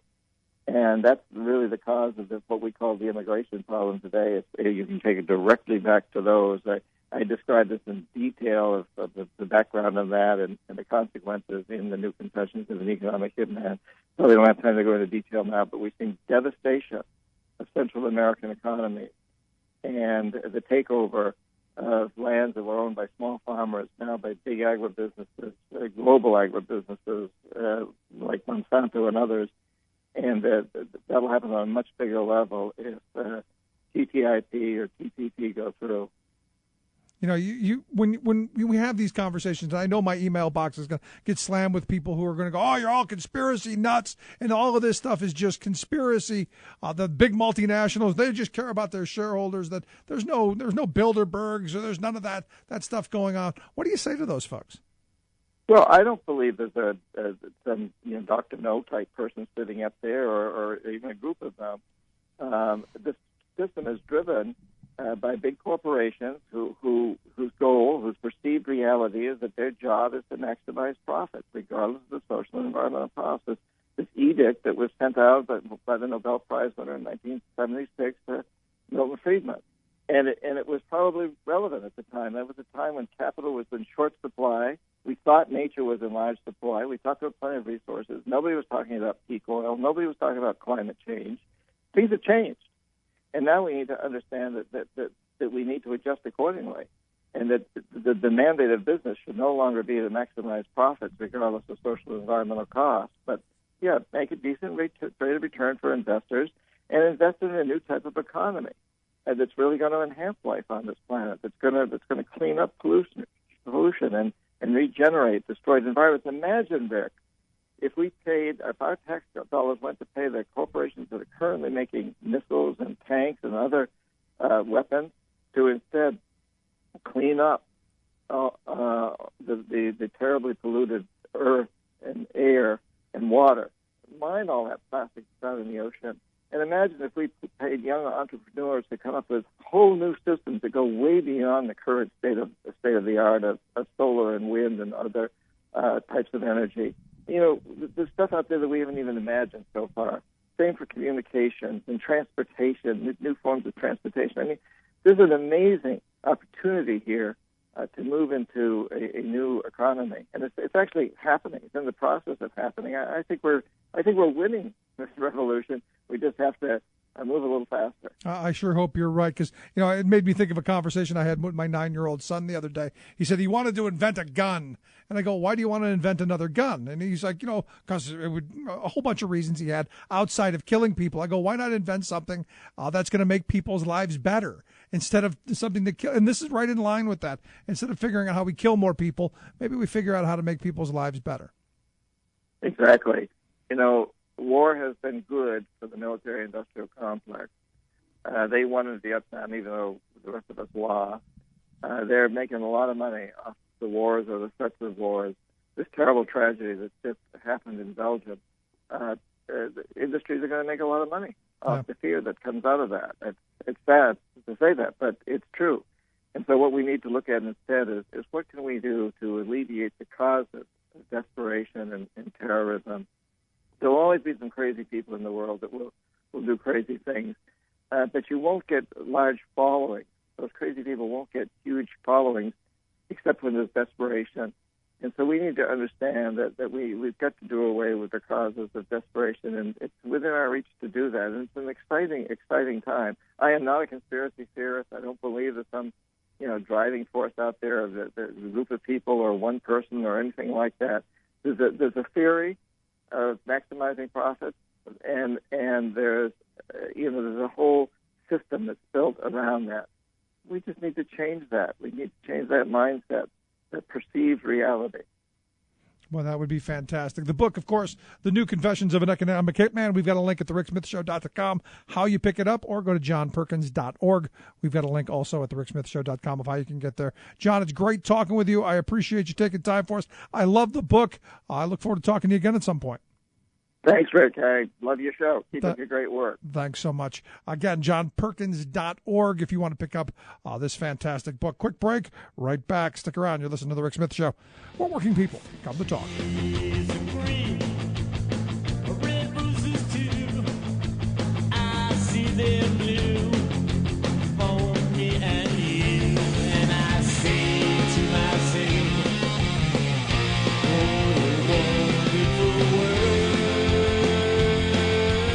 Yes, it is all about the children, even after they're born. Rick Smith. I'm Rick Smith, and this is Labor History in 2. At some time during your life, you've probably read a book or heard a story by Mark Twain. But did you know that this renowned American author was also a strong supporter of labor? In 1835, he was born Samuel Clemens in the town of Hannibal, Missouri. His father died of pneumonia when Samuel was only 11. The next year, he became a printer's apprentice, working for 4 years for little pay, often under horrible conditions. As a young man, he tried his hand as a riverboat pilot on the Mississippi River and as a miner in Nevada and California. He took inspiration from the people and stories he encountered on his travels, writing under the pen name Mark Twain. Twain was a lifelong member of the International Typographical Union, and on this day in labor history, the year was 1886. Mark Twain delivered a powerful speech to the Monday Evening Club in Hartford, Connecticut. In it, he imagined the power of a united labor movement. He said, when all the bricklayers and all the machinists and all the miners and blacksmiths and printers and hod carriers and stevedores and house painters and brakemen and engineers and factory hands and all the shop girls and all of the sewing machine women and all of the telegraph operators, in a word, all the myriads of toilers in whom is slumbering the reality of that thing which you call power. When these rise, call the vast spectacle by any deluding name that will please your ear, but the fact remains that a nation has risen. In his speech, Twain painted a vivid picture of workers and of the nation rising together as one. As attacks against unions and working people mount today, now more than ever, we need such a vision of solidarity. Labor History in 2 brought to you by the Illinois Labor History Society and The Rick Smith Show. For more information, go to laborhistoryin2.com. Like us on Facebook and follow us on the Twitters at Labor History in 2. Chances are, when you took a shower this morning, an AFSCME member made sure that water was clean. When you drove to work, an AFSCME member maintained the road. When you rode an elevator, an AFSCME member inspected it. I'm David Philman, Executive Director of AFSCME Council 13, the American Federation of State, County, and Municipal Employees. AFSCME members enforce regulations, keep prisoners behind bars, take care of patients, protect the environment, and more. The work isn't glamorous, the salaries aren't high, but AFSCME members serve the public in every aspect of our daily lives. Chances are, you'll never see that AFSCME member working in a sewage plant, diving underwater to repair a bridge, or answering a 911 call. But aren't you glad they do? For more information, visit AFSCME13.org. We are AFSCME. We make Pennsylvania happen! Just a day job, but someone's got to do. It's kinda hard when everyone looks up to you. Try to make it look easy, gonna make it look good, like anybody would. Interesting. I got to tell you, interesting book. And I like John Perkins. I like the fact that here's a guy who, you know, you read the book, you know, he's done some pretty shady stuff. And the last time I interviewed him, it was basically, why are you still alive? Why is it that you're telling all of this stuff and you're still here to talk about it? And the reality is, you know, being out and in the public eye, I guess, gives you a little bit of protection. But, you know, at the end of this, the idea, the revolutionary idea, and what he's talking about is radical, is, you know, talking about, I don't know, building hospitals and schools. You know, kind of what I said we should have been doing in Iraq before we were dropping bombs. I've said this 1,000 times. Had we just dropped food, maybe some money, I guess we lost $8 billion on skids. I know that didn't go to the people on the ground. Had we just done that, you would have won hearts and minds. Had you built hospitals and schools and gotten people the ability to feed their children and created something of an economy that they could, get up, have a little dignity and respect by going somewhere, doing something, earning a paycheck to take care of their family, that's what people want. And if you create an economy, not just here, but globally where that can happen, and this is where the free trade regime stuff is horrible. Understand what I've been saying for years. I'm actually a fan of redundancy. This idea that we need to cut out waste, fraud, and abuse, we need to cut out redundancy, we need to automate and do all of these things is maybe great for business, horrible for human policy, horrible for taking care of your family. And, you know, look, most people just want to be able to, you know, afford to be able to live, to pass on to the next generation a little bit. That's all.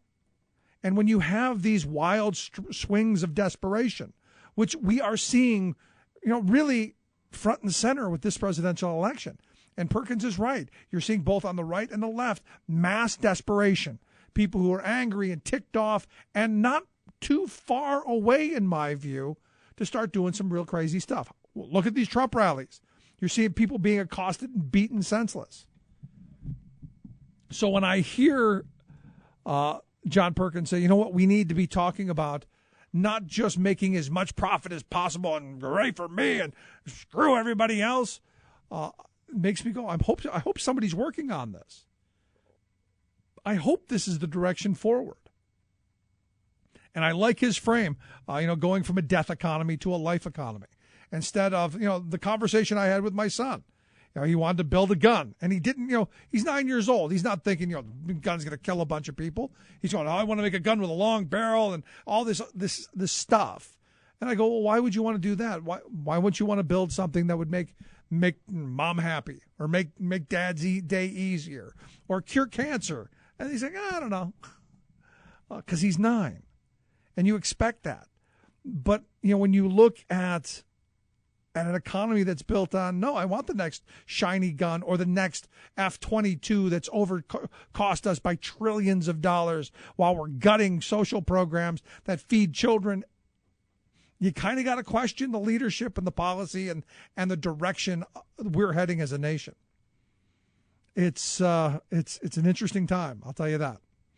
Very interesting time, and I'm glad I had a chance to talk with John Perkins. And again, the book Confessions, the new Confessions of an Economic Hitman.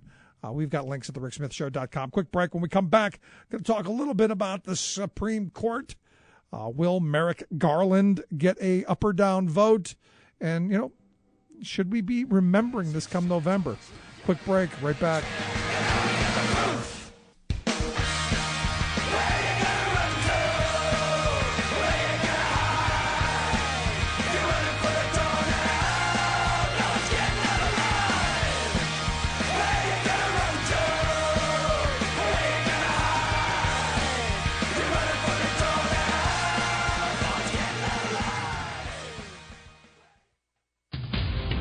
This is Solidarity News on Radio Labour. This is a Radio Labour special report recorded on Tuesday, March 22nd, 2016. I'm Mark Boulanger. March 22nd is World Water Day, a day established by the United Nations to remind people of the importance of safe, affordable water. The labor movement has been at the forefront of the campaign for safe, affordable water. For example, the European Public Service Union, EPSU, has been working with many NGOs and citizen groups. 1.8 million people have signed a petition calling on the European Union to declare access to water a human right. But after 3 years of campaigning, the EU is still refusing to move on the question. Another organization fighting for safe, affordable water is Public Services International. The PSI represents public service unions at the world level. I talked to David Boys about water. Mr. Boys is the PSI's Deputy General Secretary. I asked him first if access to safe, affordable water is becoming more difficult. Yes, Mark, it is becoming more difficult to access safe and affordable water. There's a range of reasons. Clearly, we can look at the population growth. We're now, 7 billion and are expected to get to 9 or 10 billion pretty fast. We, I think, recently reached the 50% of the world's population living in urban areas or cities. And then we have to deal with the inevitable consequences of climate change. So the combination of factors is clearly already making access to safe and affordable water more difficult, and it's not going to get any easier in the future. What is wrong with privatizing water supply, if anything? Everything. Everything is wrong with privatizing the management of water and sanitation systems. Look, the first reality is we've got to be clear that market actors and market dynamics, which means the private for-profit, must maximize profits. And therefore, any social or environmental issues that are a threat to profits have to be eliminated. So from the trade union perspective, what we've seen is one of the main costs in delivering water and sanitation services is the labor cost. So what happens is, good, decent jobs which pay living wages and might even have a pension, they're outsourced. They're made precarious. So, that is at the narrowest level of what's the problem with privatizing water. But because you don't have the choice of whether you're going to drink water or use water in your household today, and because you typically only have one network system, once the private sector gets a hold of that monopoly, then the options for abusing a monopoly position are huge. And we've just seen far too many examples of these distortions, whether it's raising the tariffs, whether it's promising to make investments and then not making them, whether it's deciding that the poor settlements or the poor neighborhoods don't deserve good water. There's a whole range of considerations that come in when your number one priority is not services to the citizens, services to the residents, protecting the ecosystem, ensuring sustainability of supply. When those aren't your priorities, but profit is, and when Wall Street and the rest of the financial machinery puts pressure on you for those profits day in, day out, then you've got structural problems. Do you have any examples of municipalities which have taken back their water supply operations from private contractors? We have many examples of cities deciding to take back their water from the privateers. In Canada, you can go look over at Hamilton, what happened there. If you're going a little bit further south, you can look at Atlanta. If you come over to Europe, you can look at Paris, you can look at Berlin. In Latin America, one of the biggest is Buenos Aires. You even have in Africa and Tanzania. There have now been, we've counted up to more than 250 remunicipalizations. And that's it. International labor news you can use. Follow us on Twitter at Radio Labor. I'm Mark Boulanger. Thank you for listening. And remember, it's all about global solidarity.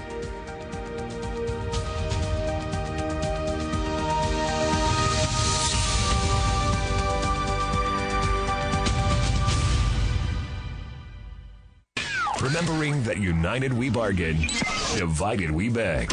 Rick Smith. We need to stand united, for undivided we shall never fall. Remember all, we need to trust in and then forever call on our brothers and our sisters. And are you and I will win. You and I both know that we can rely on it. Welcome back to The Rick Smith Show. Check out the website, thericksmithshow.com. So, again, every day I'm still going to bring this up because we've got U.S. senators not doing their job. And as I've been saying, I don't know much about Merrick Garland. I know that the president has nominated him.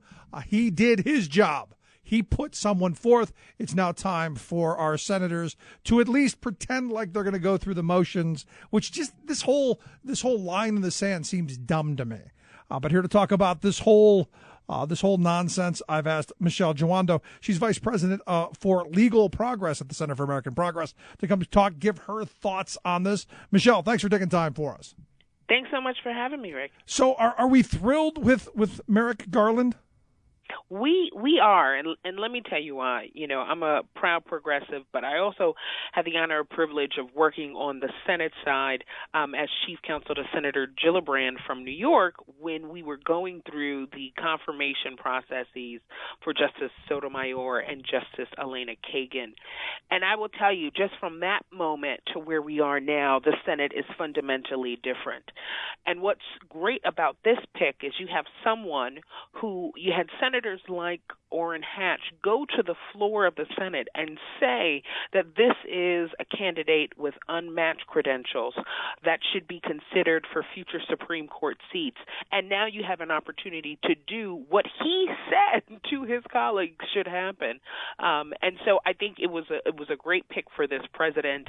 And basically, why isn't the Senate moving anymore? No one thinks that what they're doing right now makes sense. I wish I could say I'm not going to do my job, but that doesn't happen. Yeah, not for anybody else except for this Senate. Yeah, none of it makes sense. But here again, nothing seems to surprise me anymore because we seem to be moving into this world where you've got these scorched earth folks who they're hell bent on gumming everything up, and if they don't get their way, like when my kids were 2 years old, they would hold their breath until they passed out. This is how I view the Republicans in the United States Senate, and that's scary. For me, and maybe I'm still too much of an optimist. This is surprised even myself because of the kind of just unprecedented nature for kind of confirmations in the modern Supreme Court. Because once we go down this road, we can be moving forward in a path that will be incredibly difficult to come back from. And what I think gets lost in this conversation, and so many of your listeners know, are the real live impacts of not moving forward with a justice. You're talking about not even affecting cases that are heard this year, like reproductive rights and access to contraception. Even tomorrow there's a case that we're going to go before the 8 members of the court now that have real-world impacts for people. Hundreds of millions of people are affected by what this court does, and the Senate forgets that. And, that's unfortunate to me. Well, I don't think they forget it. I think they know quite well. I look at Mitch McConnell, who has said, I'm not going to get anyone unless the NRA gives their blessing, because I guess the NRA is not thrilled with Mr. Garland.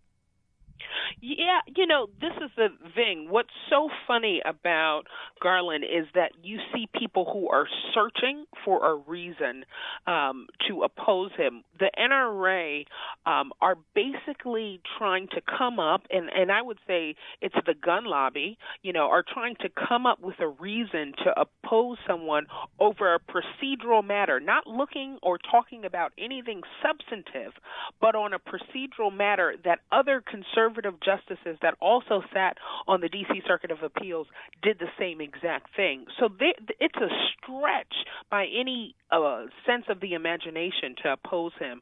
I think the other thing is the American people, according to kind of polls that even come out today, say this is politics at its worst, and the Senate should consider this Supreme Court nomination. I mean, we're to a point where we're saying we can't even sit down and have a meeting. And what happened is just common decency and good manners. Yeah, I'm absolutely with you. When the president came out with the name, I said, I feel sorry for this guy because, one, I don't think he's going to be confirmed. They're going to use the term bork. They're going to bork him because the Republicans, I believe, have been looking for that chance, and this kind of fits that. I was shocked that they drew the line in the sand. I thought they would go through the motions because everyone was expecting that anyway. And we'd give him a hearing and we'd tear him apart. And then we'd say next.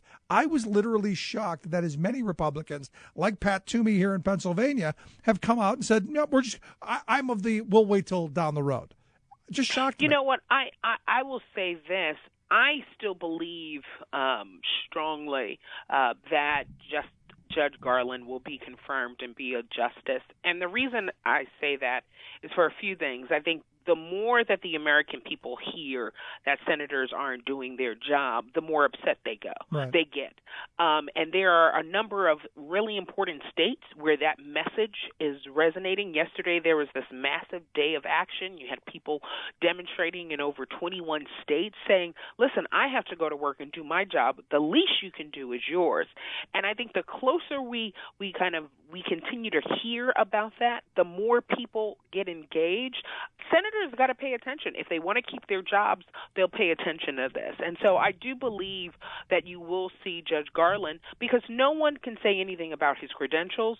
You can't say a mean thing about him. I've spoken to former clerks who know him quite well, one of my dear friends, and she says he is so well respected that this doesn't have anything to do with him. This is about a broken Senate. And as long as the American people know that, I think they will say, we deserve better. Do your job. Be accountable to the people. Yeah, my hope is that this becomes the issue that our esteemed senator here, Pat Toomey, it takes him back to the Club for Growth and out of the Senate here in Pennsylvania. Just my thought on it. But what do you say to the liberal folks, the progressive folks who go, well, he's not really good on criminal justice issues. He's not real good on defendants' rights kind of things. And we want Sonia Sotomayor, we want Elena Kagan, we want someone like that. I look at the record of this president, and I know that no one has had a deeper commitment on those issues than this president. And so I have faith in him and know that President Obama wouldn't put forth someone to go before these senators unless they, one, had a great faith and fidelity to the Constitution and understand that, be willing to sit in the hot seat for a number of months and be able to kind of represent and hold themselves out, and also be able to recognize that the way that we should look at the Constitution is continuing to expand those notions of liberty and equality. And I believe that this judge does. Yeah, let me ask you this. In looking at the balance of the court, because I've had this conversation recently, in looking at the balance, where does he fall in then? Does he become that middle fifth, that middle guy? I think it's always hard to kind of do the guessing game on where you fall, but I would definitely say, if you look at his record, you have seen what has been, kind of moderate, kind of consensus work. But one thing that really stands out one thing is personal and one thing professional. Professional, as chief judge, you don't get to be chief judge on the second most important court in the land without working towards consensus and getting people to understand your interpretation of the law. So that goes to tell me that when those justices are looking at these cases, he will be a voice that will bring maybe a Kennedy along with him, that will work with a Justice Thomas. So I believe that that's a skill set that we, frankly, we need more conversation nowadays. Secondly, he has spent much of his career in public service, and yet he has a number of people who say, whether it's his work volunteering, whether it's his work on mentoring, he has always had this deep-held commitment to work in the community. And so to me, that also says something about the character and the integrity of the guy, and I think that means a lot. Yeah, I'm with you. There's part of me that goes, maybe we need to find a more centrist kind of court, so we don't have swings of the court bludgeoning one group over the head and another the next time around. I mean, I look at what the Supreme Court has turned into, and the fact that labor unions in this country have been under such attack. And here recently with the Friedrichs case, they wanted to use the court as the bludgeon to destroy public sector workers in this country. It just seems to me maybe coming to that middle ground might not be a horrible place. What's been clear is that, conservative special interests in this country have attempted to use the court over the past few years, particularly under this Chief Justice, to kind of actuate in the judiciary what they haven't been able to accomplish legislatively. And the most dire example that I can point to is the constant attacks on the Affordable Care Act before the Supreme Court, not once but twice, because what they're trying to do is reshape the Constitution and reshape the law to fit a very narrow interpretation and view of the country. And what the Supreme Court has always supposed to be is this fair arbiter. In some ways, I think this president has done more to kind of reset the balance as opposed to saying that we are kind of pushing the law in one place. Folks who are sitting on the bench right now are maintaining precedent that has been set and very clear constitutional lines of accountability. And so I would say that in some ways having a consensus nominee who's been on the second highest court of the land that has respect from both sides of the aisle means that we will continue to have more thoughtful engagement at a time when we so desperately need it. Yeah, maybe that's not a bad thing. Last question I've got for you. I know that the last several Supreme Court justices have had a very timely confirmation process. I think you wrote in your piece it was something like 75 days, and none of them have gone, I think, beyond, what was it, 125? 125, that's right. That's right. And we've still got a lot of time left in this president's term, so does he get that? Does he get that confirmation hearing, you think?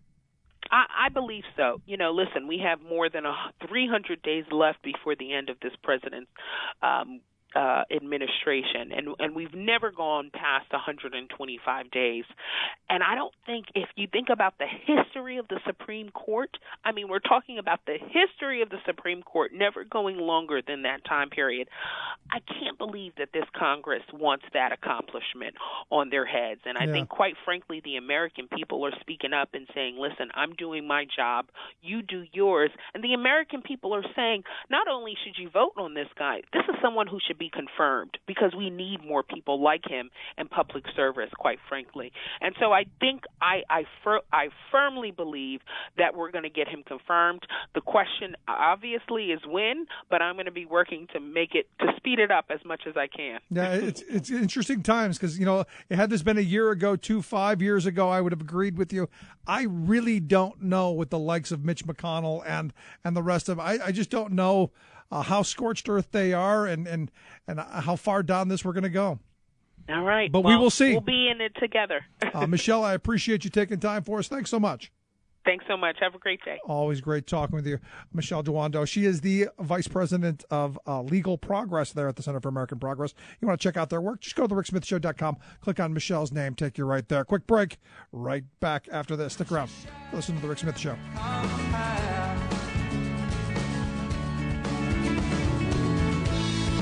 This is why we fight, why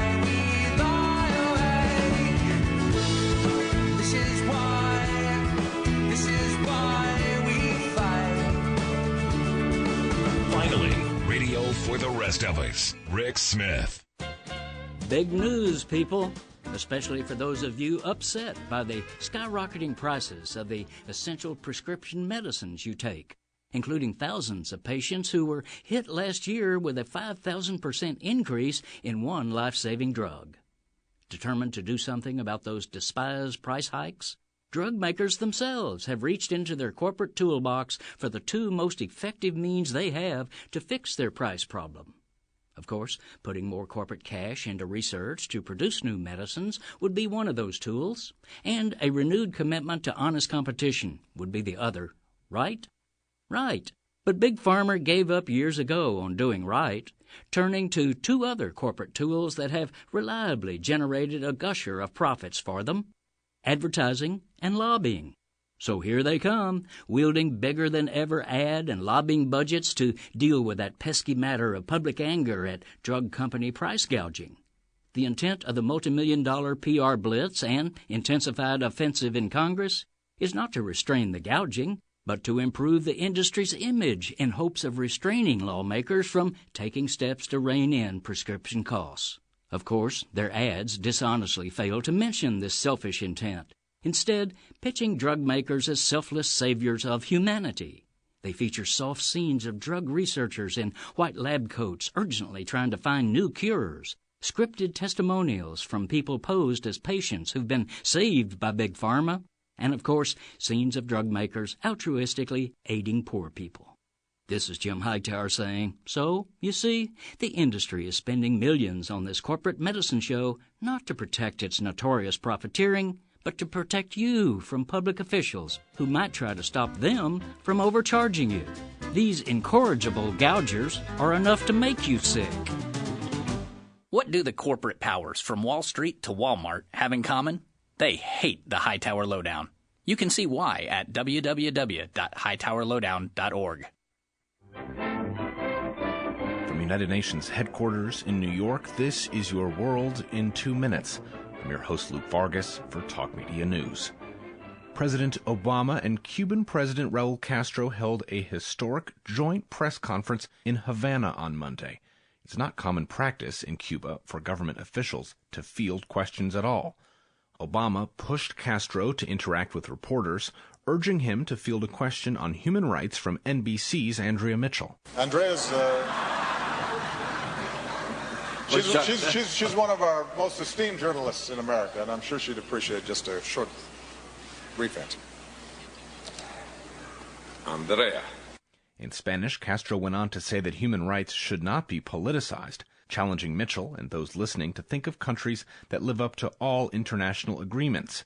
He went on to cite health access as the most sacred human right, complementing the island's healthcare system, before taking a dig at Obama and the United States, noting that women receive equal pay for equal work in Cuba. And the world got a glimpse of Donald Trump's foreign policy team on Monday as the Republican frontrunner named Alabama Republican Senator Jeff Sessions as his lead advisor and named 5 other men who are guiding the candidate's thinking. Among them is Lebanese-American Walid Phares, who's warned for years about the spread of Sharia law, and Joseph E. Schmitz, a former executive with the military contractor Blackwater. Just as Phares' concerns about Islam gel with Trump, Schmitz's experience contracting out military operations matches Trump's concern about large American footprints overseas. But in sum, the advisors are far from the Republican foreign policy establishment, or they're simply not all that well known. No surprise here, Trump is continuing to surprise. For more global news headlines, visit TalkMediaNews.com. Disorder in the house. There's a flaw in the system, and the fly in the ointment's gonna bring the whole thing down. Welcome back to the Rick Smith Show. In looking at it from a chess match position, and like I said, I don't know an awful lot about Merrick Garland. I've read a bit about it, and every bit of it is. Here is a guy who is a consensus guy. He's definitely not going to swing to radically overturn things like John Roberts. So when he says, I guess you can call balls and strikes, I think I can believe that. And I don't think we're going to see anything right soon. I think 75 days is kind of a pipe dream. But I do think that, and maybe Michelle's right, that it's going to eventually happen, and Merrick Garland will be a Supreme Court nominee, or he will be he will be confirmed, if nothing else, come the lame duck, if Hillary wins. And, that's one of those things that, to be honest, I hadn't really given a lot of thought to, because I'm still hoping, I'm hoping Bernie wins, because personally, and then Hillary, of course. If I had to make my choice, it would be Bernie, Hillary, anybody but Trump, Cruz, Kasich, and then Trump, Kasich, Cruz, in kind of that order. Cruz, absolutely not. But I look at this, and the reality is this was a brilliant strategic move, as I had talked about before. This is political chess. This is a guy that nobody could really be against until McConnell was against it, until Pat Toomey was against it, until a lot of the Republicans were absolutely against it. And this is one of those interesting years in that the Republicans are defending more seats in the Senate than are the Democrats. And I would hope and I would argue that now is the time to maybe consider flipping the Senate back over, regardless of what happens in the White House race, regardless what happens in the House. The Senate needs to go back to somewhere near sanity, because McConnell has shown that he's not a leader. McConnell has shown that he's an ideologue.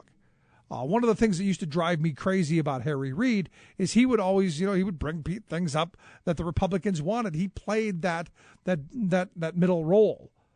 And look, as somebody who believes on one side of it,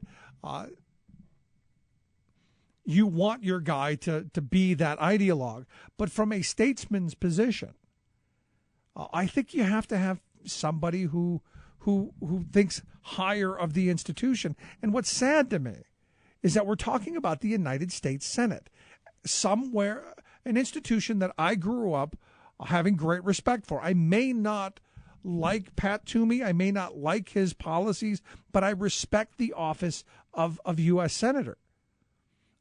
And, even with Mitch McConnell, I respect the office. But when you see the kind of rhetoric coming out of these offices, and which is why I was against Elizabeth Warren the other day, saying that Donald Trump is a loser. I think it's beneath them. Understand, again, the whole idea of the Senate, the upper chamber, was that these were going to be the adults. These were going to be the people who goes, whoa, we're not going to have the same kind of wild swings and fits of fancy that you would expect in the House. We don't want to become a banana Republican like Latin America, swinging from extreme right to extreme left. We don't want to do that. And then back again. That causes massive destabilization, that causes massive pain and massive social program problems and all kinds of stuff. And yet here we are at this moment where, look, we're really polarizing. To where then it becomes, now you've got the extremes talking. We used to sit at the same table. The fact that we can't, and I think Michelle hit on this quite aptly, the fact that we can't sit at the same table and talk to somebody is very troubling. I mean, we used to talk to the Soviet Union, and we were afraid each of us were going to destroy the other. We used to have conversations with people we disagree with. I've had friends that I've talked opposite things with for years that we don't talk anymore. In fact, I found out my best friend, from high school was a Tea Party plant. He was a registered Democrat, but he was a Tea Party guy who would go to the Democratic Party meetings and do all this stuff, and he was kind of the spy. This is a guy who's a brilliant guy. We don't talk anymore because we've really pulled that far apart. And that's scary stuff, man. That's stuff that scares me greatly. Just is what it is. And we'll see. I mean, if Hillary wins, guarantee Merrick Garland will be confirmed quite quickly because the Republicans will say, it's the best we're going to get. Especially if the Democrats do take back do take back the Senate, which, again, I'm hoping. Look at this issue and Pat Toomey up for election. This is a perfect thing to really highlight the fact that he hasn't been a leader on this. He has been a leader in the wrong direction. Anyway, if you missed any of the program, thericksmithshow.com. That's where you go to get the podcast, the Rick Smith Show app on the smartphone. Take the program on the go wherever you go. And as always, you can email me, rick@thericksmithshow.com. If you want to check out Michelle Jawanda's piece, we've got a link there at the website. Just click on her name. It'll take you to the site. Quick break, right back after this. Stick around. You're listening to the Rick Smith Show.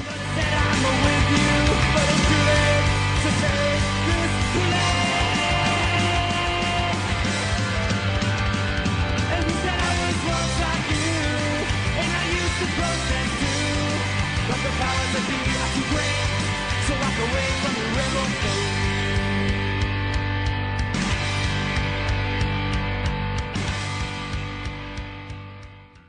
You're listening to The Rick Smith Show. For more information, go to thericksmithshow.com. If you've missed any portion of the program, you can download the podcast at thericksmithshow.com. You're listening to WIN, Workers Independent News, a production of Diversified Media Enterprises. I'm Doug Cunningham. 5 million American workers are a step closer to getting overtime pay rights. The Department of Labor has finalized changes to the overtime rule announced in 2014 when President Obama issued an executive order expanding overtime pay eligibility. If the Office of Management and Budget approves the rule, it goes back to the Labor Department for implementation. The new overtime rule expands the overtime salary threshold to $50,440, allowing 5 million more workers to be covered by overtime laws. American workers are losing billions of dollars a year in wages they're legally entitled to through various forms of wage theft, not paying legally required overtime, forcing workers to work off the clock, misclassifying workers, and stealing tips are just a few of the ways wages are stolen. Ronald Sweat is a school bus driver in suburban Chicago working for Student Transportation of America. With the help of Teamsters Local 777 and Arise Chicago, the drivers have filed a lawsuit seeking $500,000 in allegedly stolen wages. Sweat says the company stole the drivers' wages in several ways. Some people, they work 40 hours and more, and they weren't getting paid time and a half, just like straight time. And there's a number of things, like in the wintertime, you come in early to clean the snow off your buses, and you're not getting paid for it, fueling the buses.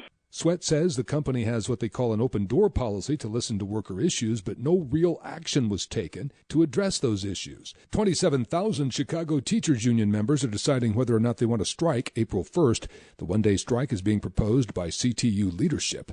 The Chicago Public Schools are threatening teachers over the proposed action, claiming a strike would be illegal. CTU Vice President Jesse Sharkey says the April 1st public education showdown is about much more than just the teachers' new labor contract. If there's going to be a showdown here in Illinois, we intend to win it. Take this date out and underline it in your calendars.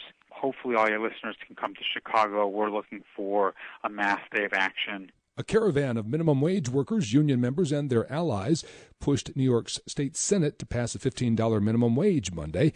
Republican lawmakers have not agreed to support it. Governor Andrew Cuomo and the New York Assembly included that $15 an hour minimum wage in their budget proposal. Among the supporters of the $15 wage are the Long Island Federation of Labor, 32BJ SEIU, New York United Teachers, Long Island Council of Churches, and the Long Island Progressive Coalition. Brought to you by the Association of Flight Attendants, CWA, representing aviation's first responders and last line of defense, charged with the safety, health, and security of the passengers in their care. More information online at afacwa.org. You've been listening to WIN, Workers Independent News. For more information, visit laborradio.org. Organizing America 3 hours each night. The Rick Smith Show. And the radio is in the hands of such a lot of fools trying to anesthetize the way that you feel. Radio is a sound salvation. Radio is cleaning up the nation. So you better listen to the voice of reason. Welcome back to the Rick Smith Show. Check out the website, thericksmithshow.com. So we hear an awful lot about the Ubers, the Lyfts. We hear about the gig economy, and there's tons of back and forth of how we should now be classifying them. What should we be doing? Oh, what's the new job market look like?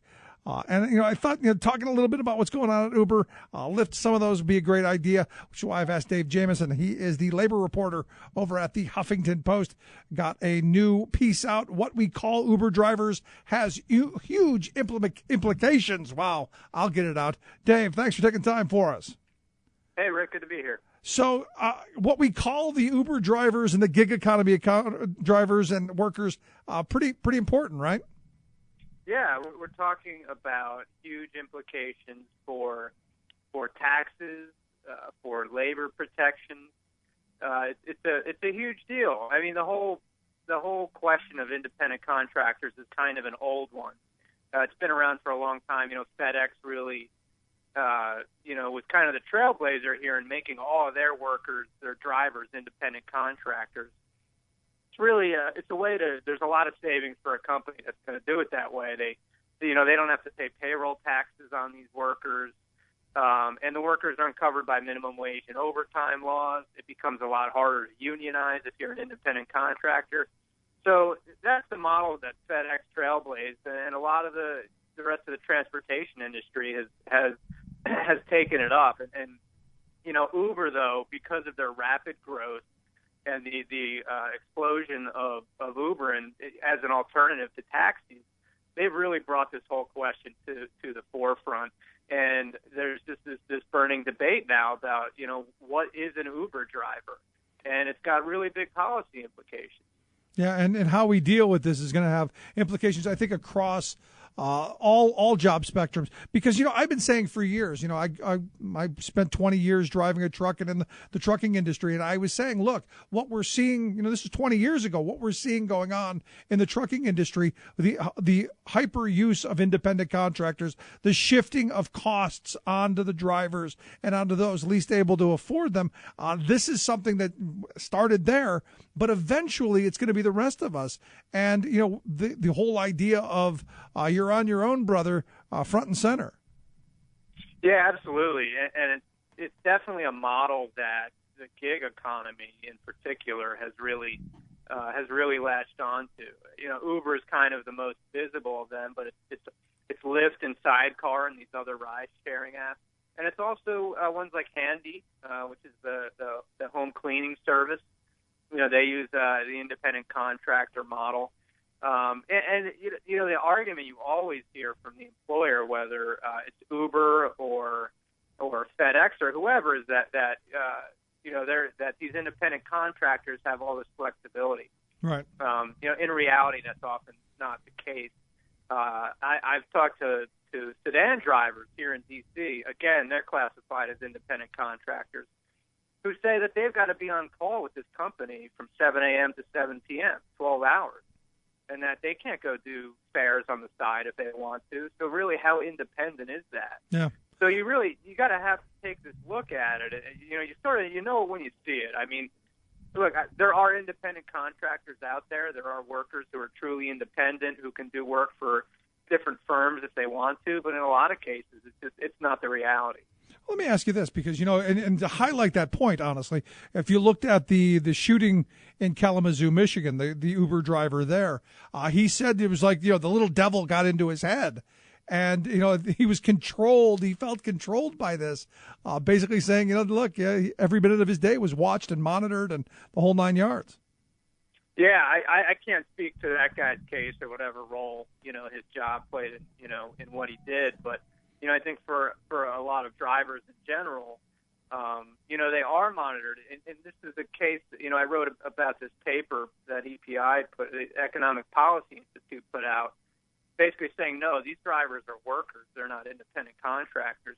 One thing the paper pointed out is that, a driver can't just have the app open and really pick and choose the fares they want and ignore fares. If they do that, if they ignore rides for long periods, they're going to get penalized. Right. And they could be cut loose after a while.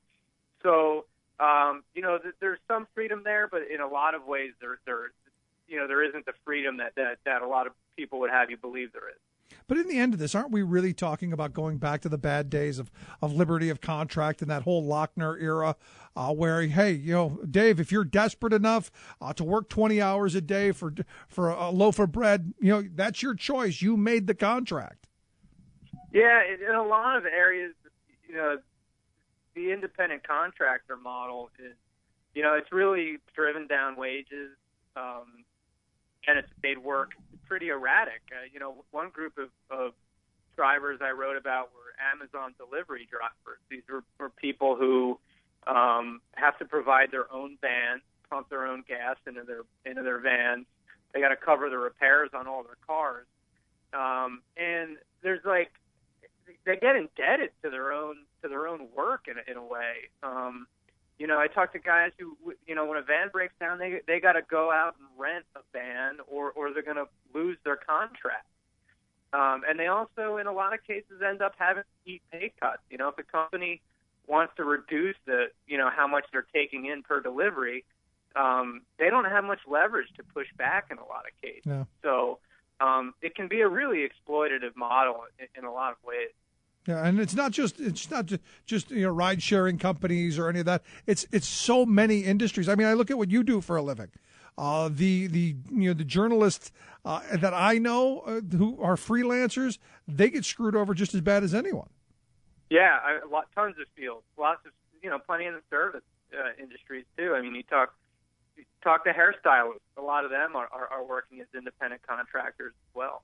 So you look at this. It's all over the place. Absolutely. In some spots it's legit, and others it's really just a cost saving, a way for the companies to just save money. And at first, the big savings, a lot of this, it comes down to the taxes, right, to not having to pay into Social Security and Medicare for the companies. But also there's workers' comp savings.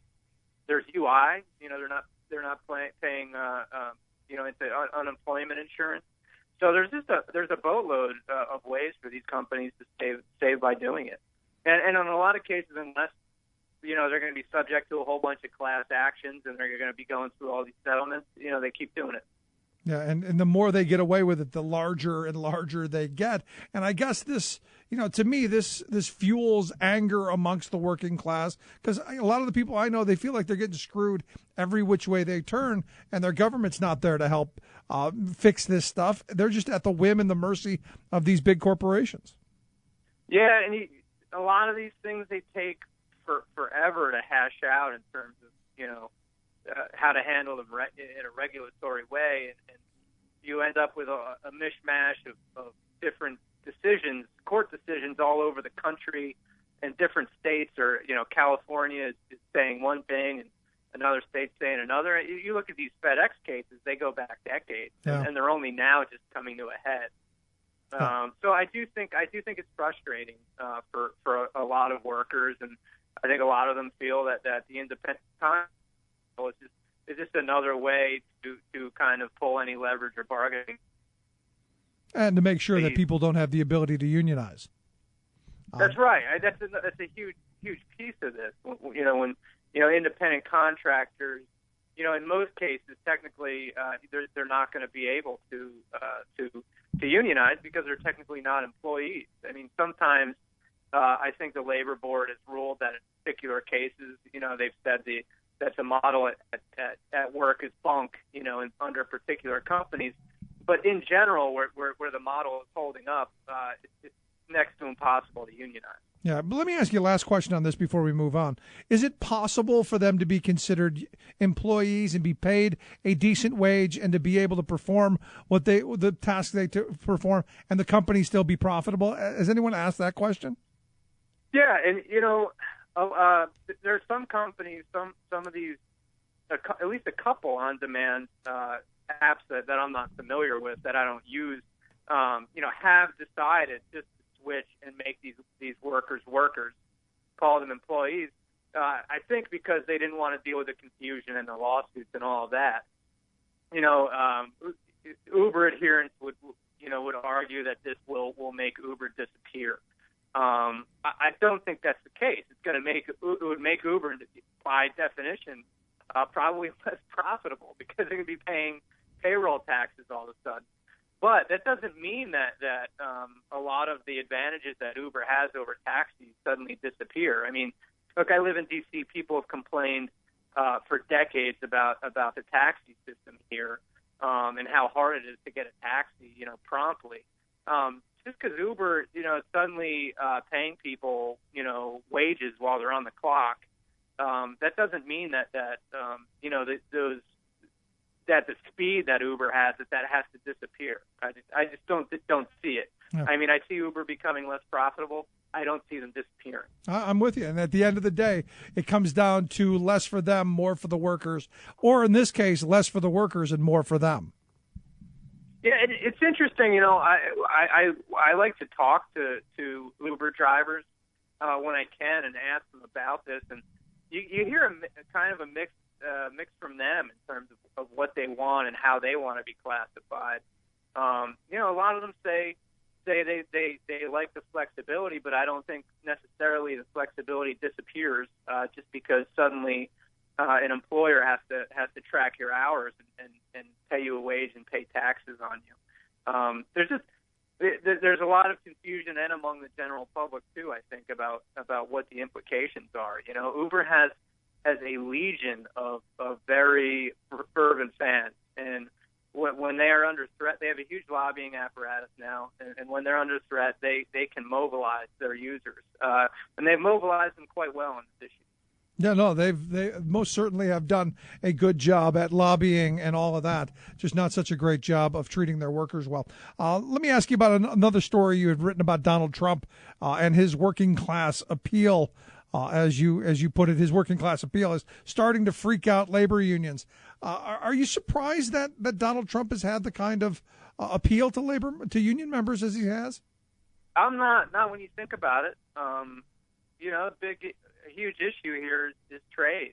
And Trump, for all his racism and xenophobia, and just generally, a lot of, in spite of so many of the nasty things he says. That chord that he has struck isn't much different from the one that Bernie Sanders has been striking. Right. I mean, they are more or less saying the same thing about NAFTA-style trade deals. And when you get into the Rust Belt, when you get to places like Ohio and Michigan, and you're in Pennsylvania, that message resonates. People have watched manufacturing jobs disappear over the last couple decades. White working class men as a class have been falling behind. Their wages have stagnated badly. A lot of that having to do with those good jobs vanishing. So I think people were shocked at the resonance that his messages had, but I don't think when you take a close look at it and you look at the economic changes in this country, you shouldn't be shocked by it. That's to say nothing of the race elements of his message. But when you just look at the trade economics, there is a lot of weariness and resentment out there, and he's channeled it. No, I'm with you. And at the end of it, the Scott Baio line of "he talks like I do," I can name probably 20 people who are Trump supporters, friends of mine, who say the exact same thing. It's the same language that they use on the shop floor. Yeah, absolutely. So, it's hard to know what this all will mean in a general, but when it comes to the primary, nobody should be surprised by the support he's seeing and where he's seeing it. But if it comes down to Hillary and Trump, there could be kind of a redrawing of the map that we're used to in these presidential elections, and suddenly, these maybe some of these Midwestern states, come into play for a Trump in a way that they wouldn't for a Ted Cruz. Yeah. So are labor leaders and folks concerned that maybe if it's a nominee of Hillary and the Donald, that their members flee their endorsement and head to the Donald? Well, there's a good thing here for unions, right? If your concern is that your members right now are and their family members, are likely to have some sort of affinity for Trump and his message. The good news here is they're your members. You know how to reach them. That's a demographic that they have a relationship with. And one thing unions, in spite of falling, union membership numbers over the years, one thing they still do really well come election time is run a good ground game and reach their own members and get their message out. So, that's one thing that they're starting to focus on now. Like everybody else, I don't think a lot of them took a Trump candidacy all that seriously a few months ago. But now they're reckoning with it. And like I said, the silver lining for them is that if their members are sympathetic to Trump, their members are voters that they can reach with their own message. Well, it will be very interesting to see how this all plays out, which is why I guess we play the game. But, Dave, I appreciate you taking time sharing your articles with us. If you want to take a look at the work, go to thericksmithshow.com, click on Dave Chamous' name, take you right there. Dave, thanks so much, man. Thanks for having me, Rick. Always great. Let's take a quick break. Right back, 1-888-520-RICK, 1-888-520-7425. This is The Rick Smith Show, where working people come to talk. We gotta do it today. No more madness than fuel. No more disarray. We gotta get old tonight. You're listening to The Rick Smith Show. I'm Rick Smith, and this is Labor History in 2. On this day in labor history, the year was 1941. That was the day that the generators began to operate at one of the most massive construction projects ever built, the Grand Coulee Dam. The dam generates hydropower from the Columbia River in Washington state. The completed structure is the largest concrete dam in the world. It's 550 feet tall at its highest point and only 57 feet shy of being a mile wide. The dam is a massive 450 feet thick at its base, tapering to 30 feet at the top. It contains nearly 3 times the concrete of the famed Hoover Dam. 8,000 people attended the opening ceremony. They were led in a parade by the Grand Coulee High School marching band. But not everyone celebrated the dam. The project submerged fishing sites and burial grounds sacred to Native Americans. One area it submerged was Kettle Falls, a place where Native Americans are thought to have fished for 7,000 years.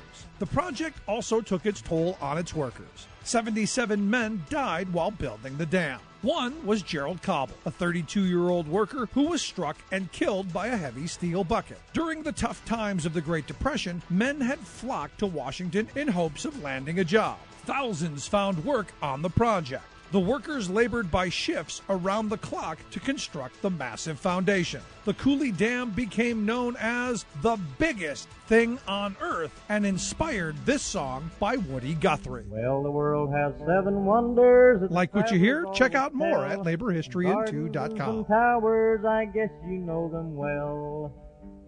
But now the greatest wonder is in Uncle Sam's fair land. It's that King Columbia River and the big Grand Coulee Dam. If the federal government continues to do the kinds of things that this administration is trying to do through the back door, through the National Labor Relations Board, that's killing our free market system. We're running out of rich people in this country. The NLRB has become a political sycophant for labor unions. And one of the things the Congress should do immediately is defund the National Labor Relations Board. It seems to me that what we're seeing is a ceding of power from Congress to the NLRB and other agencies. Really is a freedom versus tyranny issue. I'm a member of the GOP, trying to form a plutocracy. But if I can just bamboozle you, and you'll share my narrow point of view, what a wonderful world. Yes, tyranny and a tyranny issue. And I'm sure the Rand Pauls of the world would look at the Uber and say, well, it's freedom. It's freedom to be exploited. And, you know, I've been saying for a very long time, we're heading back to those days of the Lochner era. Where, you know, for those who don't know, the Joseph Lochner was a bakery shop owner in New York back in the early part of the beginning of the 19th century. 1905, I believe it was, they passed the Bake Shop Act in New York State, saying that you can't work your employees more than 60 hours a week in a bake shop. Because of health concerns. They were worried about, you know, you never going home and showering and never going home and cleaning yourself and, you know, all that comes with that. And, you know, also the little concern about the workers, you know, 60 hours I think is enough. Joseph Lochner, no, we're going to work you 70, 80, 100 hours. And he had been fined a couple of times for it and ended up fighting it on to the Supreme Court to where they came up with this idea of liberty of contract, where if you're desperate enough, if you're willing to work, 80, 100 hours a week for subpar wages and dangerous conditions, then you've made that choice.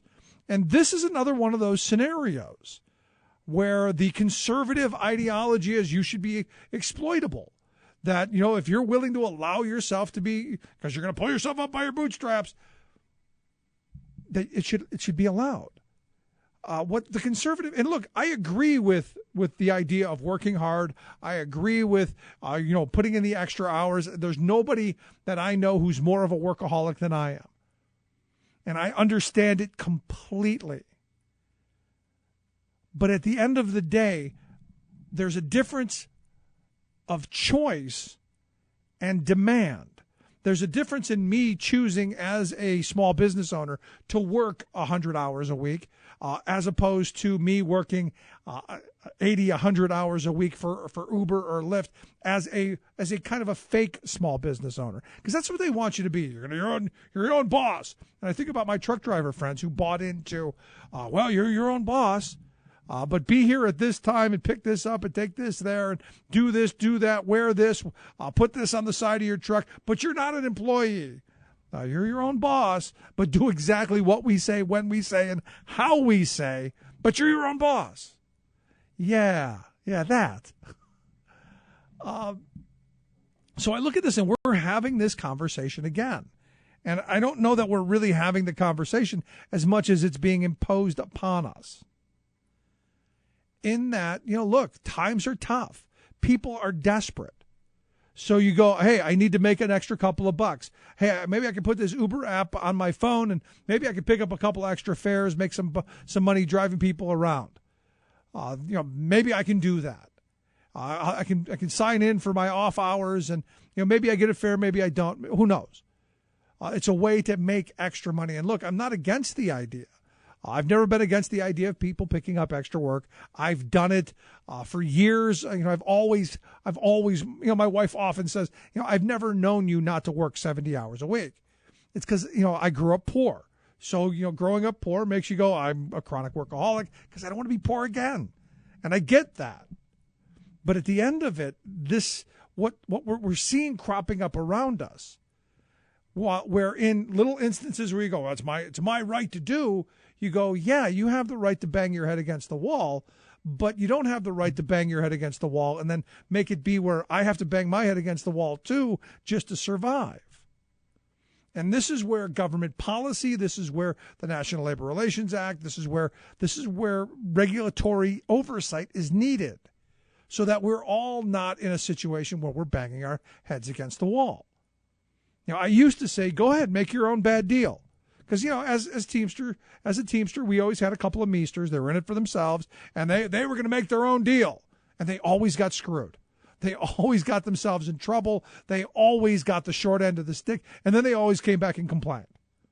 And I used to always say, go ahead, make your own bad deal. You'll wake up and realize that you're going to get screwed in the end. And when they did get the shaft in the end, they would come back and blame everybody else. Now, understand, we had a bunch of those people who go, I'm going to do my own thing. I want what's in my narrow self-interest. And this is where the conservative ideology is really taking the country down the tubes. I want what's best just for me. Screw everybody else. So if I want to be an Uber driver and be screwed over like this because I think this is the greatest thing, then we're going to tear conditions down for everyone. And that means that you're going to have to do it too. And I'm going to have to do it. And the guy over there is going to do it. Because understand, business, they get it. They understand how to pit us against one another. They understand how to destroy working conditions. They understand how to tear this stuff down. Look, the people who are most desperate, those are the folks you want. Because they'll do anything. You want me to drop that oil in the river down the street? Be happy to do it. You want me to dig a hole and put those batteries down in the hole and cover it up? Absolutely. Just need a job. This is the kind of world that we're heading toward.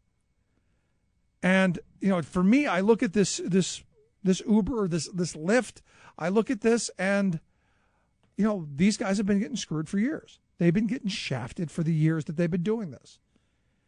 And as I understand, there's now a settlement with Lyft. I don't know if you've heard of Lyft. They're another another ride-sharing company like Uber, much, much, much smaller. But out of this court hearing in California, out of this comes a settlement, by the U.S. government and documents. Out of this comes the statistic that Lyft drivers would have recouped an average of $835 each had they just been paid the standard mileage rate. So had they just been paid mileage, the IRS mileage rate, they would have made an extra $835. That has nothing to do with the expenses that they incur for everything else and their time. And you look at this, evidently the judge had asked the attorneys to calculate how much, Lyft saved by classifying the drivers as independent contractors. And this is where they come up with this number. So this settlement evidently comes up with, a bit of money for each driver. And I think the number was something ridiculously low, like $56 for each person.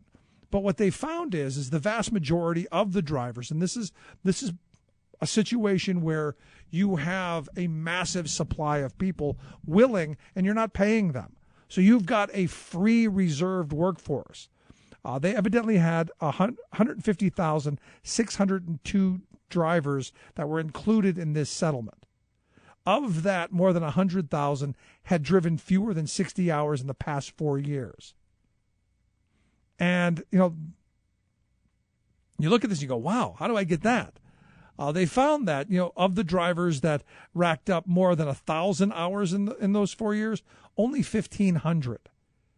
So what they've done is they've destroyed industries by just really destroyed the cab industry by going, we're going to saturate everywhere with people who want to pick up fares. They want to make extra money, even though they don't, even though they're not going to get anything. They got the app and we're ready. Think about the power that you have with this. I mean, it's pretty amazing when you stop and you think about it.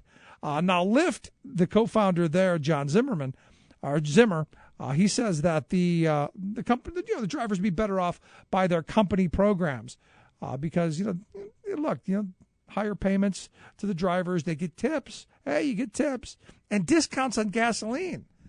What could be better than that, right? Other than a decent wage that you can live on.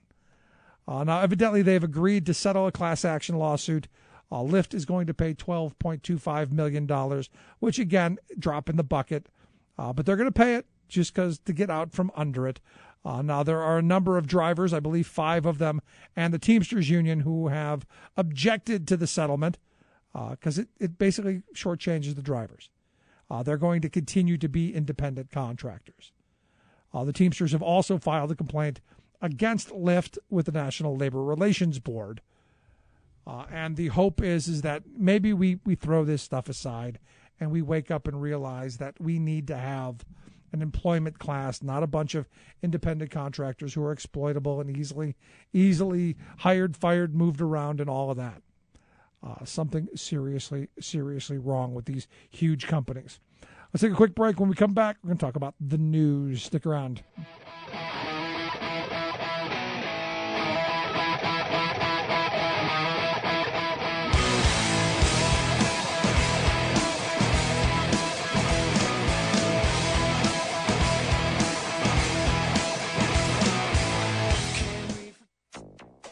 This is about doing the best thing for our whales, our guests, our employees, and SeaWorld. SeaWorld vows to end captive orca breeding program. I'd be surprised if 50% of the coral recovers. Great Barrier Reef in distress amid worldwide coral bleaching event. Americans' concern about global warming rises to new levels. Drought shuts down Venezuela. Plus, It's not just Flint. Towns across America have a lead contamination problem. All of those stories and more straight ahead. From BradBlog.com, I'm Brad Friedman. And I'm Desi Doyen. Stand by for 6 minutes of independent green news, politics, analysis, and snarky comment. The Flint water thing, not just in Flint. 20% of this country has lead in the water. That's the bad news. On the bright side, it does kind of help explain the Trump thing. Well, yeah, I guess now that you think about it, this is your Green News Report.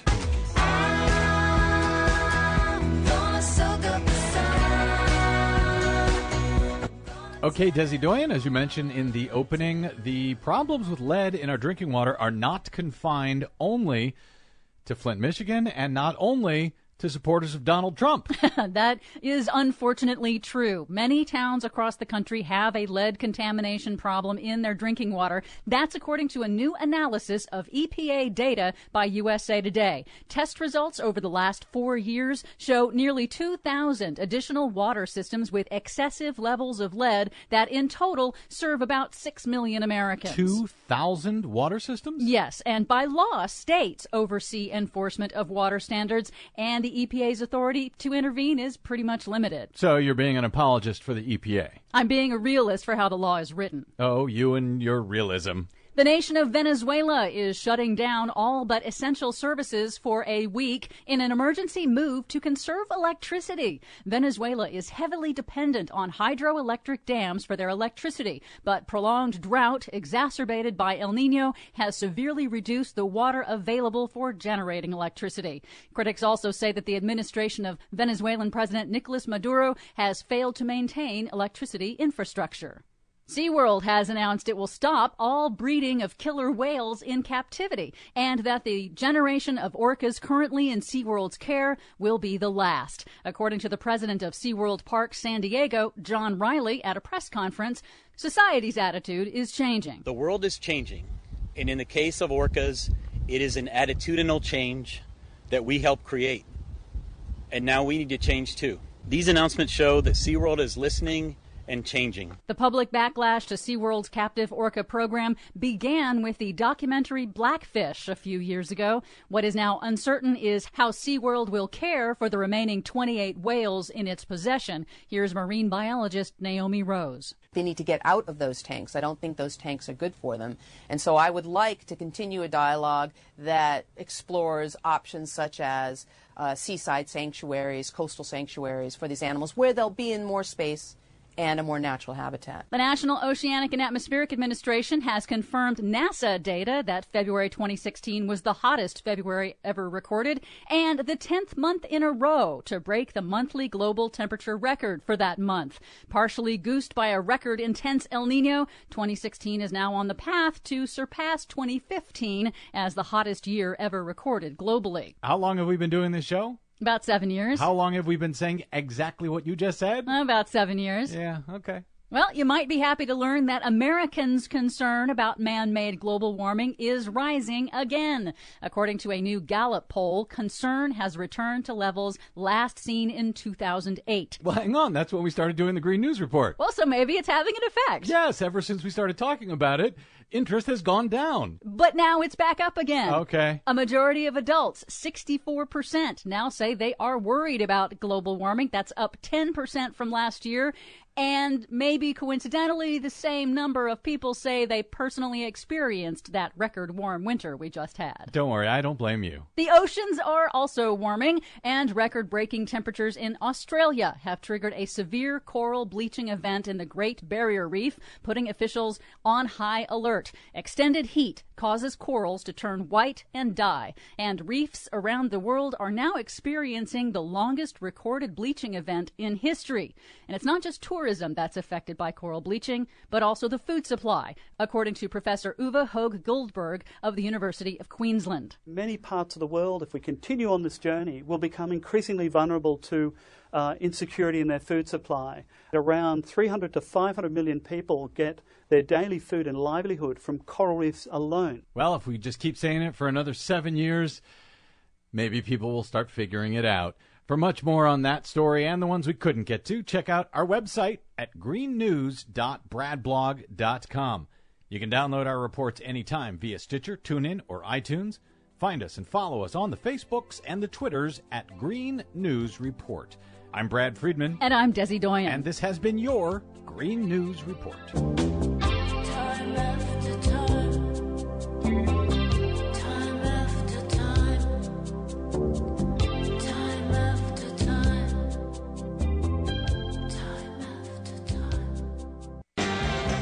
The most important issues of the day. This is The Rick Smith Show.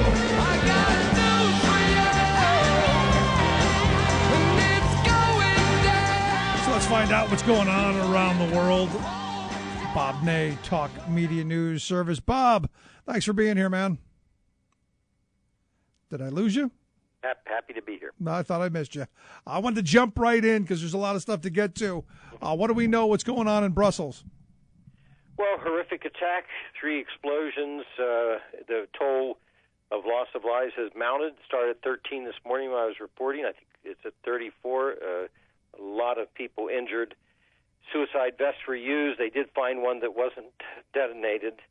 They're not sure, as of the last point I looked, whether all 3 were suicide vests or a vest was left and then, went off. But it was definitely 3 explosions. Brussels, I'm not sure Belgium is equipped with the necessary intelligence ability of, intelligence gathering, and I think they're going to need some help. Now, really. My first thought is why? Why here? Why would you choose that? I mean, they don't hurt anybody. Airport? I mean, I don't know. Why that site? They don't hurt anybody. They don't do anything. Well, I have been to Brussels many times, yeah, and it's like the most unassuming, quiet country on planet Earth. I mean, it's just a country that doesn't invade anywhere, doesn't go after people, and it has become the hotbed of terrorism. Is it just because it's an easy target, do you think? I think so. I mean, I don't think they're real equipped to fight all this. I think it's an easy target, and it must be convenient to be able to come in and out of the country. Yeah, I mean, I look at it and I go, it's just getting nuts, and I understand if you got a beef with somebody, you go after somebody. I don't understand you just blow up people for no reason. Right.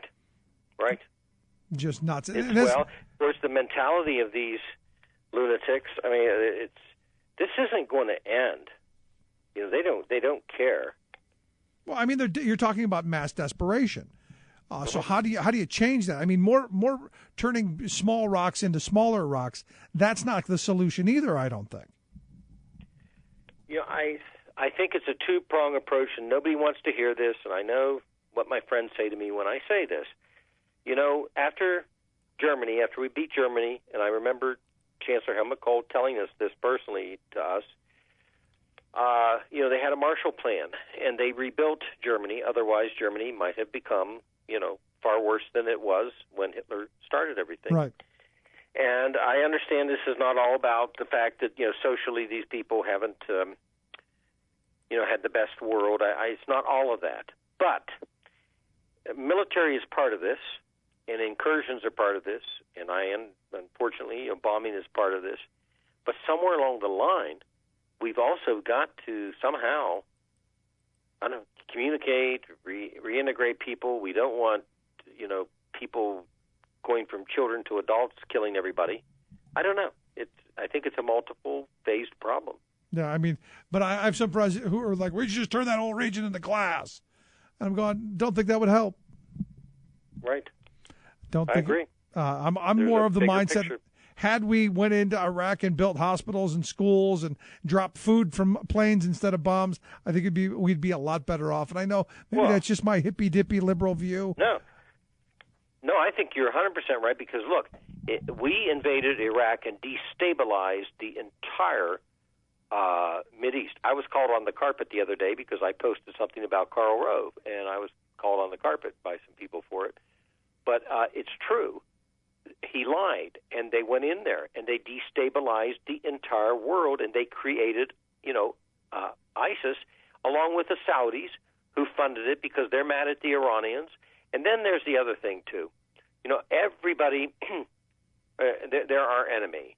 And we don't talk to this one, and we don't talk to that one, and we sanction. And I'm not saying that they're good, that the Iranian government is a good government, but, China's not too good, and we somehow seem to deal with it. Yeah. And the Soviets weren't all that great, and we talked to them. But here's the thing, Bob. We've got two political parties who can't talk here in this country. Mm-hmm. But the Iraq nonsense, the lies about the weapons of mass destruction is coming back triple to hurt us. Yeah. Triple. Just crazy, and something's got to give in this. Let's move on to Cuba. The president down in Cuba, historic visit. Was it the smart thing for him to go? You think? I don't think it was. Now, I don't think he got hurt down there on the visit, but I believe in reuniting Cuba. I think what President Obama did was correct every step of the way. When I was in Congress, I supported travel to Cuba, with Clinton and during the Bush administration when we had votes. And so I think it was a good thing he did, but I don't know if I would have risen to the level yet of sending the president. It's like going to the wedding and the bridegroom and bride aren't ready yet. And I think this is a good reuniting of the countries, but there's a long way to go. And I'm just not sure. It was an awkward moment. If I had been running the show for the president, I think I'd have sent Secretary of State Kerry or something. Yeah, or Biden. Give Biden a nice vacation. Joe Biden, sure. Give Biden a vacation. He's a guy who likes to get a tan. It is what it is. I mean, I know. So what's the latest Trumpkin ism? I guess is the way to put it. He said something about tan to Trump. That was a segue. Yeah. Let's pan the Trump. Not a good segue, but it was there. It was okay. I got it. Well, evidently going he dominated the day in D.C. Newt Gingrich, who I pulled the articles, Rick. Newt Gingrich, he won't get over 30%, on and on and on. Newt not only goes to see him, he takes his wife with him. And I know Newt Gingrich. When he takes his wife, he's serious about it, okay? So he took his wife. Trump had a good day on Capitol Hill. He didn't see McConnell or Speaker Ryan, but I don't think he cared. He saw members of Congress, 25-some people. He had a big day on Capitol Hill. He took the headlines. He went to AIPAC. He got a huge ovation a couple of times. And he and Hillary are kind of talking about each other as if the other candidates don't exist. Yeah, I mean, because I think they're going to be the two. But I got inundated with friends who sent me stuff going, isn't it interesting how Trump and Sanders and Clinton's speech sounded an awful lot alike? Mm-hmm. Oh, yes. As I tell friends of mine, very good friends of mine, who say that Hillary, Clinton is just praying for Donald Trump. I said, my grandmother used to say, don't sometimes pray for things unless you want what you get. Yeah. And I think this is the most turned upside down election in American modern history. And it's going to be a barn burner. And on some things, you're right. They actually did sound alike at AIPAC. It's weird, but here's the thing. You go back to 1980. Carter wanted Reagan. I always, to highlight your point, always a little leery of asking for things because sometimes you get it. I remember the day I ran in 1980 against Congressman Hayes. I was running for state rep. He was a state rep. And I can remember a very good, solid, dyed-in-the-wool Democratic friend of mine stopped me and he said, that maniac, lunatic Ronald Reagan is running. Come election day, that guy voted for Reagan. He told me later. And I'm like, what?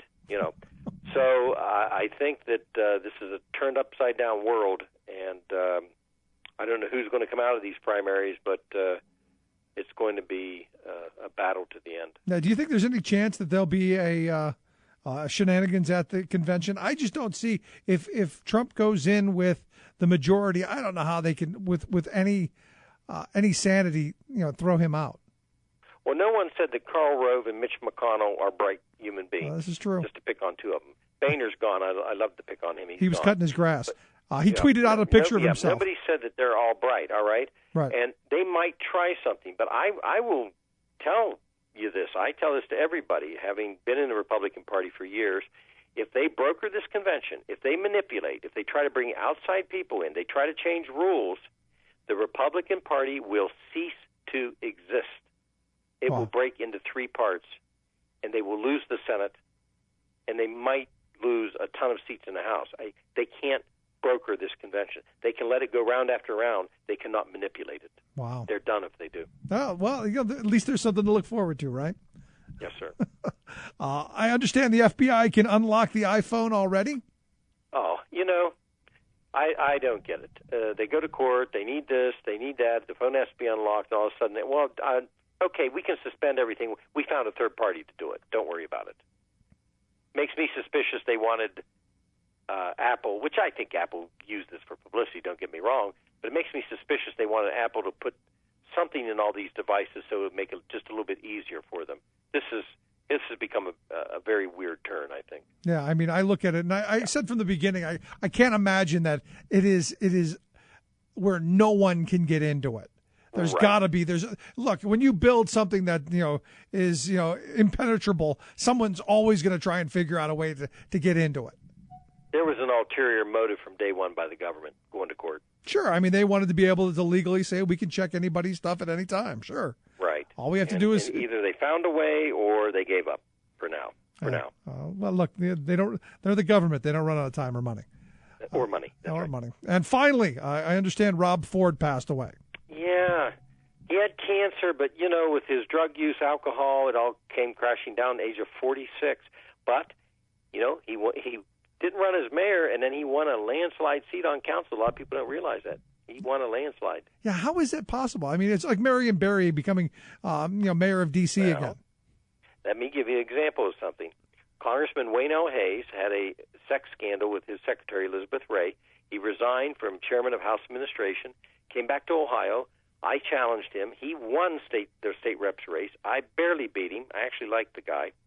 Mark Sanford had this Venezuela woman, remember? Appalachian Trail. Governor, and came back to Congress. And I have 2 felonies, and my local newspaper asked me to run again, twice. Oh, look at that. So strange stuff's out there. I'm not saying I'm running. I'm just saying you never know. Look, I want you to run. Well, bring your party back somewhere near sanity. And Ellen says, I think you can win. And I said, that's the problem. Maybe I can, and I don't want to. So. Well, I'm glad you're happy doing what you're doing. I enjoy talking to you. This is much more peaceful for me. I appreciate that, Bob. Always great talking with you, but I still think you'd make a great congressman again. Thank you. Thanks so much. Quick break. Right back. Stick around. Listen to the Rick Smith Show.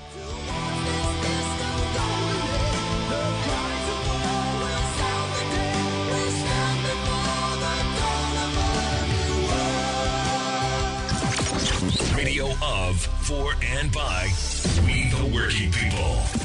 The Rick Smith Show. Big news, people, especially for those of you upset by the skyrocketing prices of the essential prescription medicines you take, including thousands of patients who were hit last year with a 5,000% increase in one life-saving drug. Determined to do something about those despised price hikes? Drug makers themselves have reached into their corporate toolbox for the 2 most effective means they have to fix their price problem. Of course, putting more corporate cash into research to produce new medicines would be one of those tools, and a renewed commitment to honest competition would be the other. Right? Right. But Big Pharma gave up years ago on doing right, turning to 2 other corporate tools that have reliably generated a gusher of profits for them: advertising and lobbying. So here they come, wielding bigger than ever ad and lobbying budgets to deal with that pesky matter of public anger at drug company price gouging. The intent of the multi-million-dollar PR blitz and intensified offensive in Congress is not to restrain the gouging, but to improve the industry's image in hopes of restraining lawmakers from taking steps to rein in prescription costs. Of course, their ads dishonestly fail to mention this selfish intent, instead pitching drug makers as selfless saviors of humanity. They feature soft scenes of drug researchers in white lab coats urgently trying to find new cures, scripted testimonials from people posed as patients who've been saved by Big Pharma, and, of course, scenes of drug makers altruistically aiding poor people. This is Jim Hightower saying, so, you see, the industry is spending millions on this corporate medicine show not to protect its notorious profiteering, but to protect you from public officials who might try to stop them from overcharging you. These incorrigible gougers are enough to make you sick. What do the corporate powers from Wall Street to Walmart have in common? They hate the Hightower Lowdown. You can see why at www.hightowerlowdown.org. From United Nations headquarters in New York, this is Your World in 2 minutes. I'm your host, Luke Vargas, for Talk Media News. President Obama and Cuban President Raul Castro held a historic joint press conference in Havana on Monday. It's not common practice in Cuba for government officials to field questions at all. Obama pushed Castro to interact with reporters, urging him to field a question on human rights from NBC's Andrea Mitchell. Andrea's she's one of our most esteemed journalists in America, and I'm sure she'd appreciate just a short, brief answer. Andrea. In Spanish, Castro went on to say that human rights should not be politicized, challenging Mitchell and those listening to think of countries that live up to all international agreements. He went on to cite health access as the most sacred human right, complementing the island's healthcare system, before taking a dig at Obama and the United States, noting that women receive equal pay for equal work in Cuba. And the world got a glimpse of Donald Trump's foreign policy team on Monday as the Republican frontrunner named Alabama Republican Senator Jeff Sessions as his lead advisor and named 5 other men who are guiding the candidate's thinking. Among them is Lebanese-American Walid Phares, who's warned for years about the spread of Sharia law, and Joseph E. Schmitz, a former executive with the military contractor Blackwater. Just as Phares' concerns about Islam gel with Trump, Schmitz's experience contracting out military operations matches Trump's concern about large American footprints overseas. But in sum, the advisors are far from the Republican foreign policy establishment, or they're simply not all that well known. No surprise here, Trump is continuing to surprise. For more global news headlines, visit talkmedianews.com.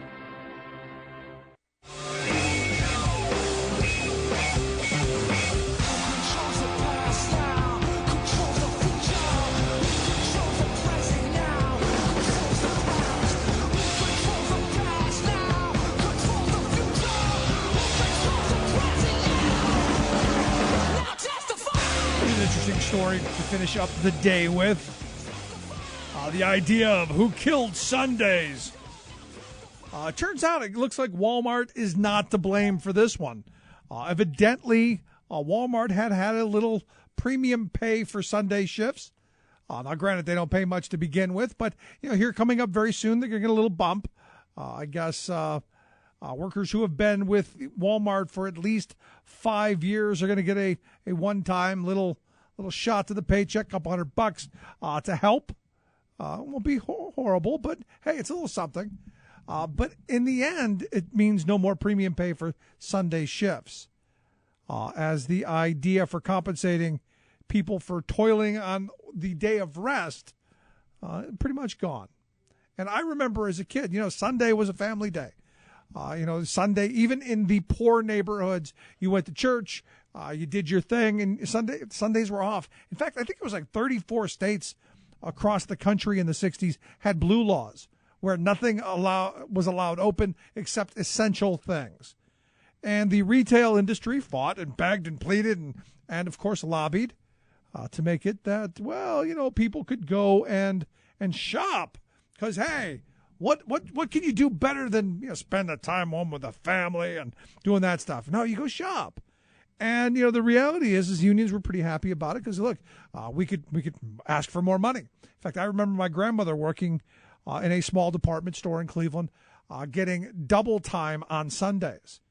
Even if you didn't work another day, you got double time on Sundays. And if it was your 6th day, it was triple time. And, I remember, the same thing, in our contracts, if you worked 7 days in a row, that 7th day was double time. 6th day was time and a half. 7th day was double time. Those have gone the way of almost extinction in most places. And who is it? It's the retail industry. And now, I guess, according to the article, Walmart is catching up with the rest of the industry, who have done away with it for quite some time ago. And for me, there's this point where you go, I kind of pine for those years of the past. A day off with the family, not a bad idea. Just not a bad idea at all. So there you go. I actually said something somewhat nice about Walmart. There you go. Anyway, if you missed any of today's program, thericksmithshow.com. That's where you go to get the podcast, the Rick Smith Show app on the smartphone. Take the program on the go wherever you go. And as always, you can email me, rick@thericksmithshow.com. Love to hear your thoughts, comments, whatever's on your mind. Gives us something to talk about. Have a great night. We'll see you back here tomorrow.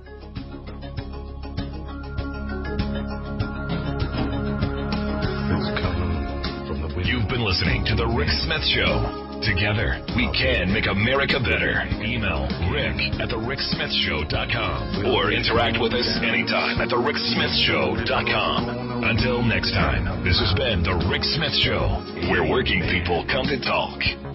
It's coming.